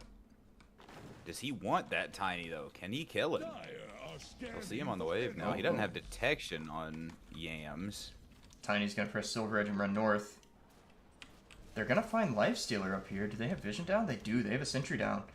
Oh, they see the line. Oh, but he's gonna be able to get the Hex off in time. Hex stolen. Global Silence comes out. They're gonna be able to click down this line quite easily. They throw the tree have a forward, Hex. looking for more. Yams is connecting up here. He's quite fast. He's gonna be pressing his Aghanim Scepter. Kratos goes invis. I don't know if they saw him. Oh, he's gonna be seen under a ward here if they get enough vision. Ult comes in from the Dawnbreaker. Silencer absolutely obliterated. Kratos in the back of the fight is gonna get the toss combo on top of the Shadow Demon. He's gonna get out.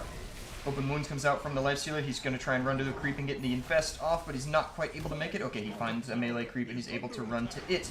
Toss the Dawnbreaker forward. The stun from Lena. Longpath Jones gets quite low. He's gonna press the Starbreaker to try and get away, but Bristleback shows up to the fight. He's trying to man up against the Tiny, and he's going to be able to land the Light Strike Array into them. Grapes is able to finish off the Bristleback, but it's not quite enough. And Laguna Blade comes out from Yams to finish off the last of them. Buyback also coming out from the Shadow Demon. Another crazy fight. It could have been so good, but they just overchase. They aren't quite able to lock down the heroes that they need to.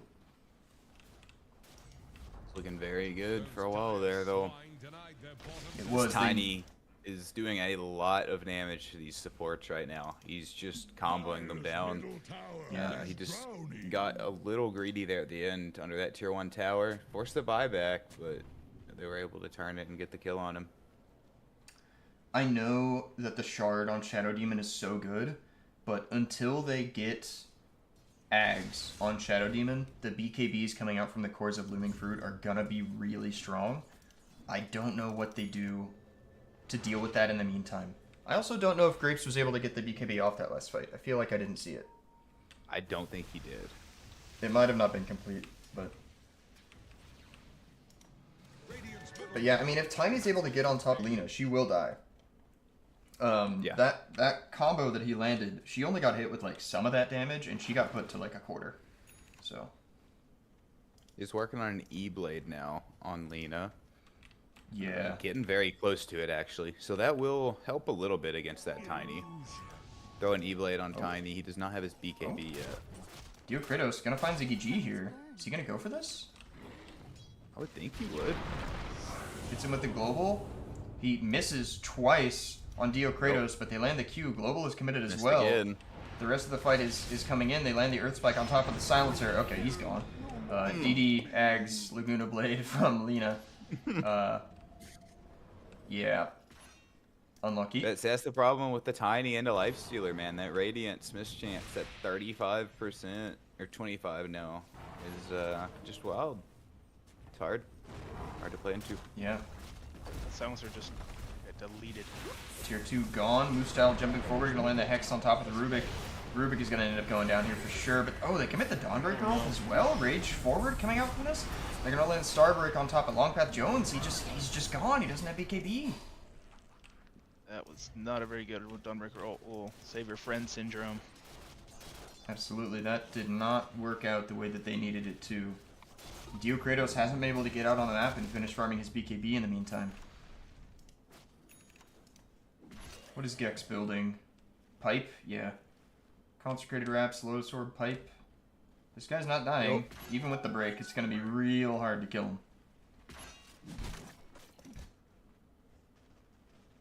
And Yams is just towering over everybody. 18,000, almost 19,000 net worth. 29 minutes into the game. E-Blade's up, working on the Lincolns next. They'll be helpful. Lifestealer working on a Skull Basher. Is there a reason he would not buy a BKB on the Lena instead of a Lincoln's? So realistically, the only spells that really scare you on Lena are Viper Strike, Toss, and Telekinesis. Global Silence is not that big of a deal. So I think that's why. Because I think Lincoln's will block Toss's selection of you when you try to get tossed back. I think it will do that. And then the Viper Strike of Well, like, slows you to a crawl. You get ruined by that.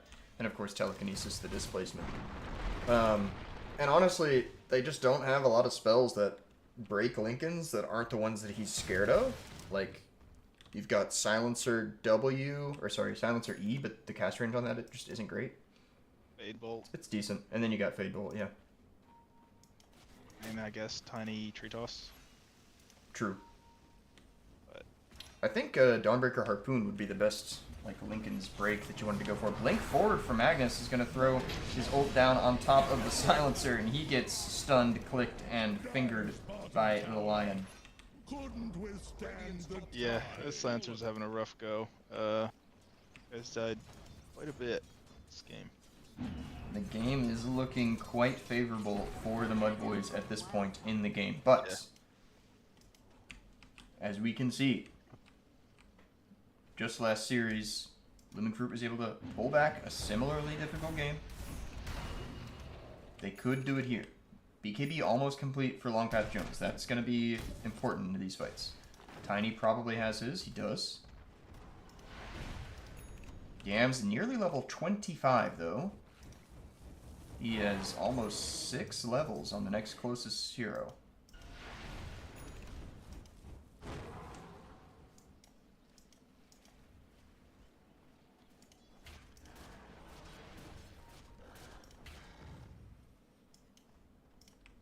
Any smokes available for the Dire? Yes, they're going to press a smoke right now. They've got the BKBs on people. Tiny wants to look for something. I hear Roshan being done. They've already got him all the way down to half. Looming Fruit either don't know or don't want to contest this. The scan hits. They know that they're Roshan now. It looks like they want to fight this, but it's so low already. It's too late. It is too late, but they're going to come in and they're going to get at least a kill on top of the Lion. The Global comes in, the Dawnbreaker ult comes in, and Ziggy G is getting low. He's broken. The defensive disruption comes out, but they press the BKB. Graves in the back of the fight. He's not able to get his BKB off in time. He's going to be able to press it now, though. Turn around. Toss from Whitehawk, just to send him in the air. Celebratory, maybe. And they're going to back out. Yeah, they lost no heroes. That's a good way to celebrate. Yeah, so... overall... a little bit of something. Honestly, that could have been way worse for him. The sad part is that they did use Global for that, and they did not get the kills that they wanted. Yams looking forward. E-Blade. Oh my lord. Laguna Blade. And he's gone. Oh my lord. One shot that poor guy. I mean, just E-Blade did like half of his health. That was crazy. Yeah, that was, yeah, 3,000 damage from Lena. He is also now level 25 on Lena, so that is even. Kratos gonna come forward. He's gonna try and stun. Oh, Silencer's the same just thing to deleted Whitehawk. Finger of Death onto up the Dio Kratos. I don't know. You didn't have BKB available. You can't just walk in and fight into Lifestealer like that.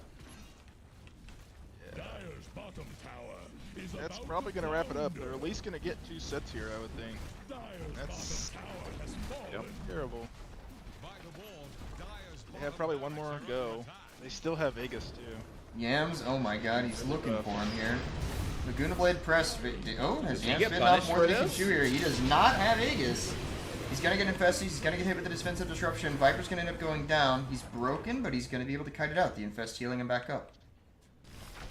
That could have They been might have bad. enough to not lose 2 sets. I Oh. don't... Alright, they're gonna pick up a Lion. Bit of a consolation prize down here. Because of their lead, I mean, even he Lion had to buy feeds back 900 on gold. Viper. He had to buy back on Viper for that Lion kill, but he probably got his money back. I'm curious about this fight recap. Everybody gets 90 gold except for Lion. He gets only 84. This thing He is died, so he bugged. lost it. Longpath Jones has found a Lifestealer, but is realizing that Lifestealer has actually found him. Basher going. He's going to try and ult out. No bashes. Doesn't get the bash. The tick coming out from Lena, though, is going to be able to finish him off, and Grapes is going to try and run away here. He has BKB available if he needs it. You really don't want to have to commit it like this. They also used Dawn Ultimate, but it just wasn't enough. I guess They've got it's still the up. beefy I think boys they in can front. just keep pushing. Yeah, they absolutely Probably can. will. I'm just gonna TP right back in, and it's global. What's global Yams is cooldown? showing Oh, it just came alone up. on this bottom lane. Avalanche comes in. They don't win this linear fight where it's just straight up like this. It doesn't work. Okay, Laguna Blade comes out. Yams is coming in. They're going to try and isolate the Lena, but it's just not quite enough. Dawnbreaker is going to have buyback. She's going to have to use it here. Viper Strike is pressed on top of Lena. She's going to get hit with the Light Circle right as well.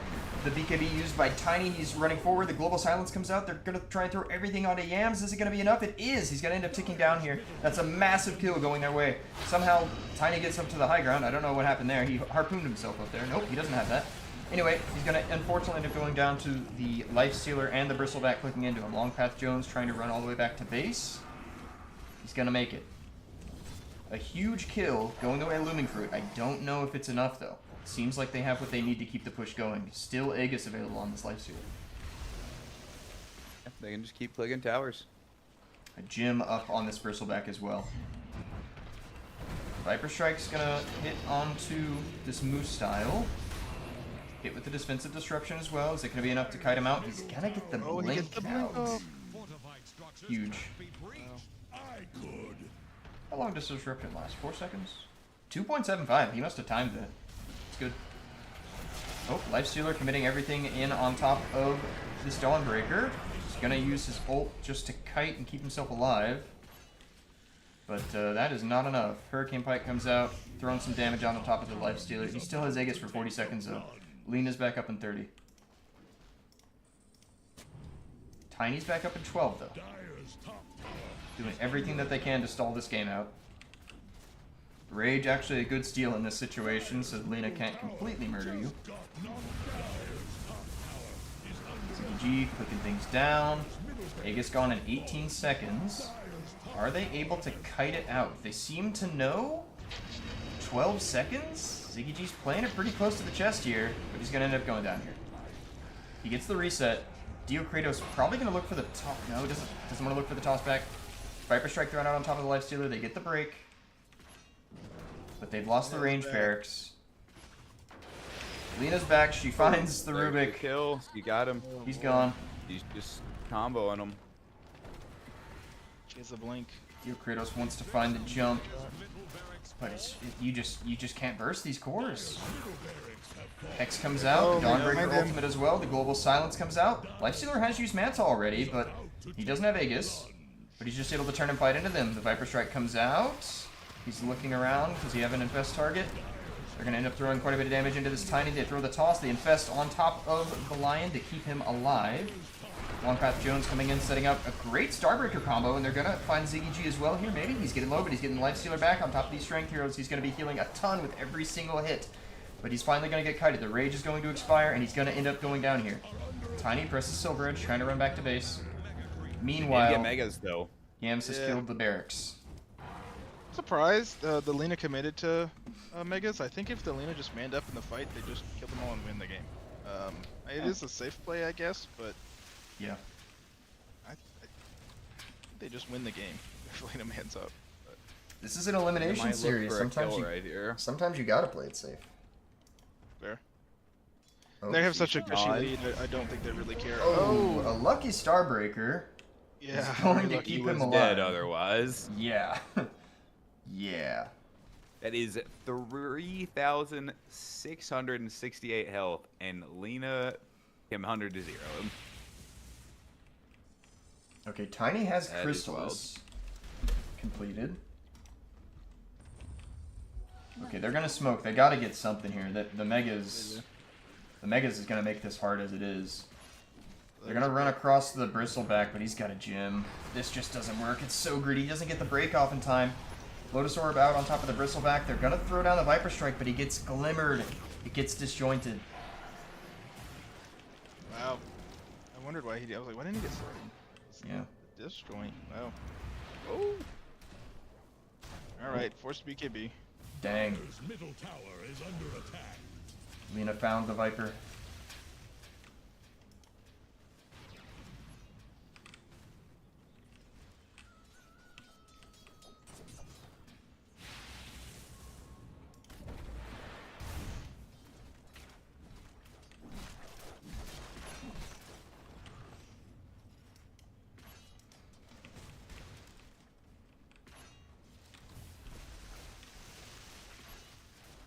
MUDBOYS looking to close it out, to click these last structures and secure their path to the lower bracket finals. Whitehawk is gonna get the Lotus off in time. An amazing Dawnbreaker ultimate comes out, the global as well to silence the Lifestealer. Lion is somehow able to walk away. He gets the Glimmer off as well. They're chasing on top of Gex, but he's really tanky and he's stacking up the Quill Sprays on him. 7 Quill Stacks on top of Longpath Jones. He's looking to turn around and go back in. Lifestealer is going to jump out of the Infest, is going to focus on Defazon. Manta's still on cooldown for a couple of seconds, but low, Tiny comes in, but he gets hit with the Light Strike array. He doesn't have buyback. Wasn't able to press the BKB in time. This gym on the Bristleback giving them all the info that they need to make sure Tiny does not get to play his way into this fight. They're clicking the structures down. Does he have buyback soon? He just doesn't have the gold. He's short the gold. Hex comes out on top of the Dawnbreaker. They're going to hit him with the Earth Spike. Gex clicking things down. Longpath Jones trying to make his way back to the base. Light Strike Array finishes him off. And another kill going their way on top of the Rubik. Whitehawk coming in. They're going to press the Fortify. Light Strike Array to keep him in the base. Gex is diving the Fountain. They're going to be able to finish him off. That's it. Yeah, Buyback comes out. Do it. GG. Nope. Yeah. Boys of Mud go to the next series. They keep playing Dota. Yes, so sadly that will end the tournament run of Looming Fruit. They are going to finish 4th in this upper division of WLDL 2026. The MUDBOYS will continue on to face up against... Help me out with the team, boys. What's their name? RD2L. RD2L. Putting the R in RD2L. That's right. MUDBOYS are going to go face off against them. And we may potentially have a winners interview. We're going to check in. We're going to see if that's still on the table.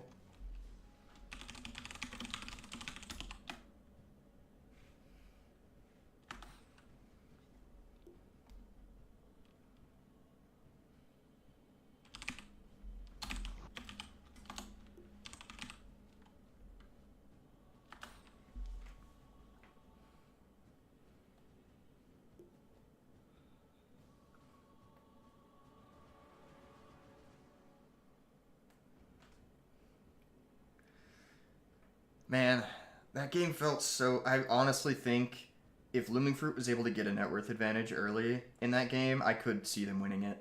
Those fights, they just got kited a little bit too much. They weren't quite able to lock down the heroes that they needed to. But Hello, we have been joined by Mr. Yams and someone else. I'm not sure who else we got in here. Yo, it's Gex. All right. Gex. Welcome to the stream, guys. It's good to have y'all. Thanks for having us. Howdy. GG's. Congratulations on the 2-1 victory over Looming Fruit. There's a bit of a friendly rivalry between your two teams, as we know. I believe, was it 2 years ago, they eliminated you from the tournament? And then last year, what happened last year? I don't even remember what happened last year. Same, brother. We don't either. Yeah. But this year, come in swinging with a pretty decisive game 1. Game 2, you guys had it in the bag, and then it went late. Lone Druid was able to come back. What were your guys' feelings after that Lone Druid loss? Did you need like a mental reset, or how were you feeling about that? Just had to shake that shit off. Honestly, we had a game plan. Didn't go as planned, but I think just had to reset. That really is all we had to do. What True. a hero. Every what a pub fucking hero, game, man. Holy every shit. other game I play, it's just so frustrating to play against the bear. Yeah, Hero. if somebody picks like a cheese hero, my solution is to just cheese them harder. I don't respect it. Uh, Winter Wyvern Core, if you can sneak it in, pretty good Oh, against the that's bear. cool. That's a cool good. tag. Um, so Gex, you had a pretty insane performance on the Night Stalker in, was that game Thank one? you. Yeah, game one. Yeah, that was crazy. How are you guys feeling about the draft in game one overall? I think we felt pretty good. I think in a lot of those games, whenever we see these backline casting supports like Warlock or Shaman or Lion, a lot of those, it feels really good to play Night Stalker. And then they last picked this Necro hero, which is pretty hard in Night Stalker as well. So I just feel like my silence does so much value. And then once we figured out in lane that we can just layer the silence and the stun, we were pretty good. Yeah. So Definitely a hero I've played a lot of games, so I'm pretty comfortable with it. yeah. So you guys have played. You've played with a collection of the same like 6 or 7 heroes, I think, over the past couple of years. Like, you guys meet playing Dota? Are you friends in real life, or how did the team come together, and how's it kept going through all the years? A lot of different I things, I feel like. Yeah, you go. Yeah, so a lot of our stacks. So I think Moose, um, it's like Ziggy and I went to high school together, so we've known each other for a really long time, over like a decade. And yeah, I think I think Gex, you know them through college, so it's a combination of like knowing everybody through high school and college, and we kind of just came together. I think during COVID. I think right before maybe. So we've known each other for a long time. Yeah.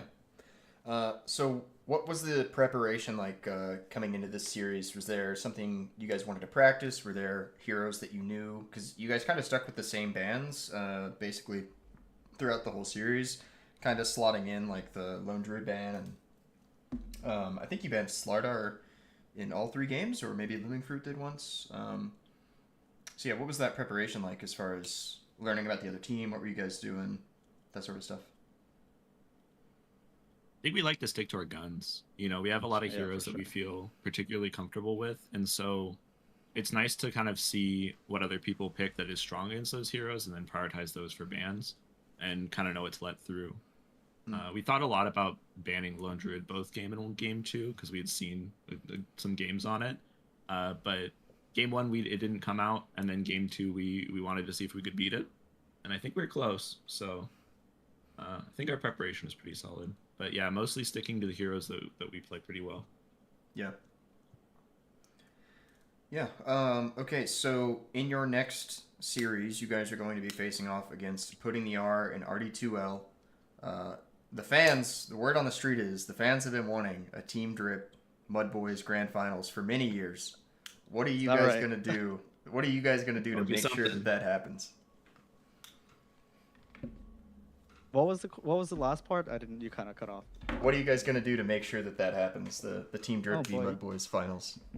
You know, I think we've been doing really good with keeping the PMA in our games, and I think that being able to strategically make the right moves and doing it together is our strength, right? So just being able to kind of play comfortably and play, a little bit more loose, I guess, and doing what we can. That's kind of it. I think that's it for me. But I don't know about you, Gex. Yeah, I just want to get there. I think that'd be really fun. Play a lot of games.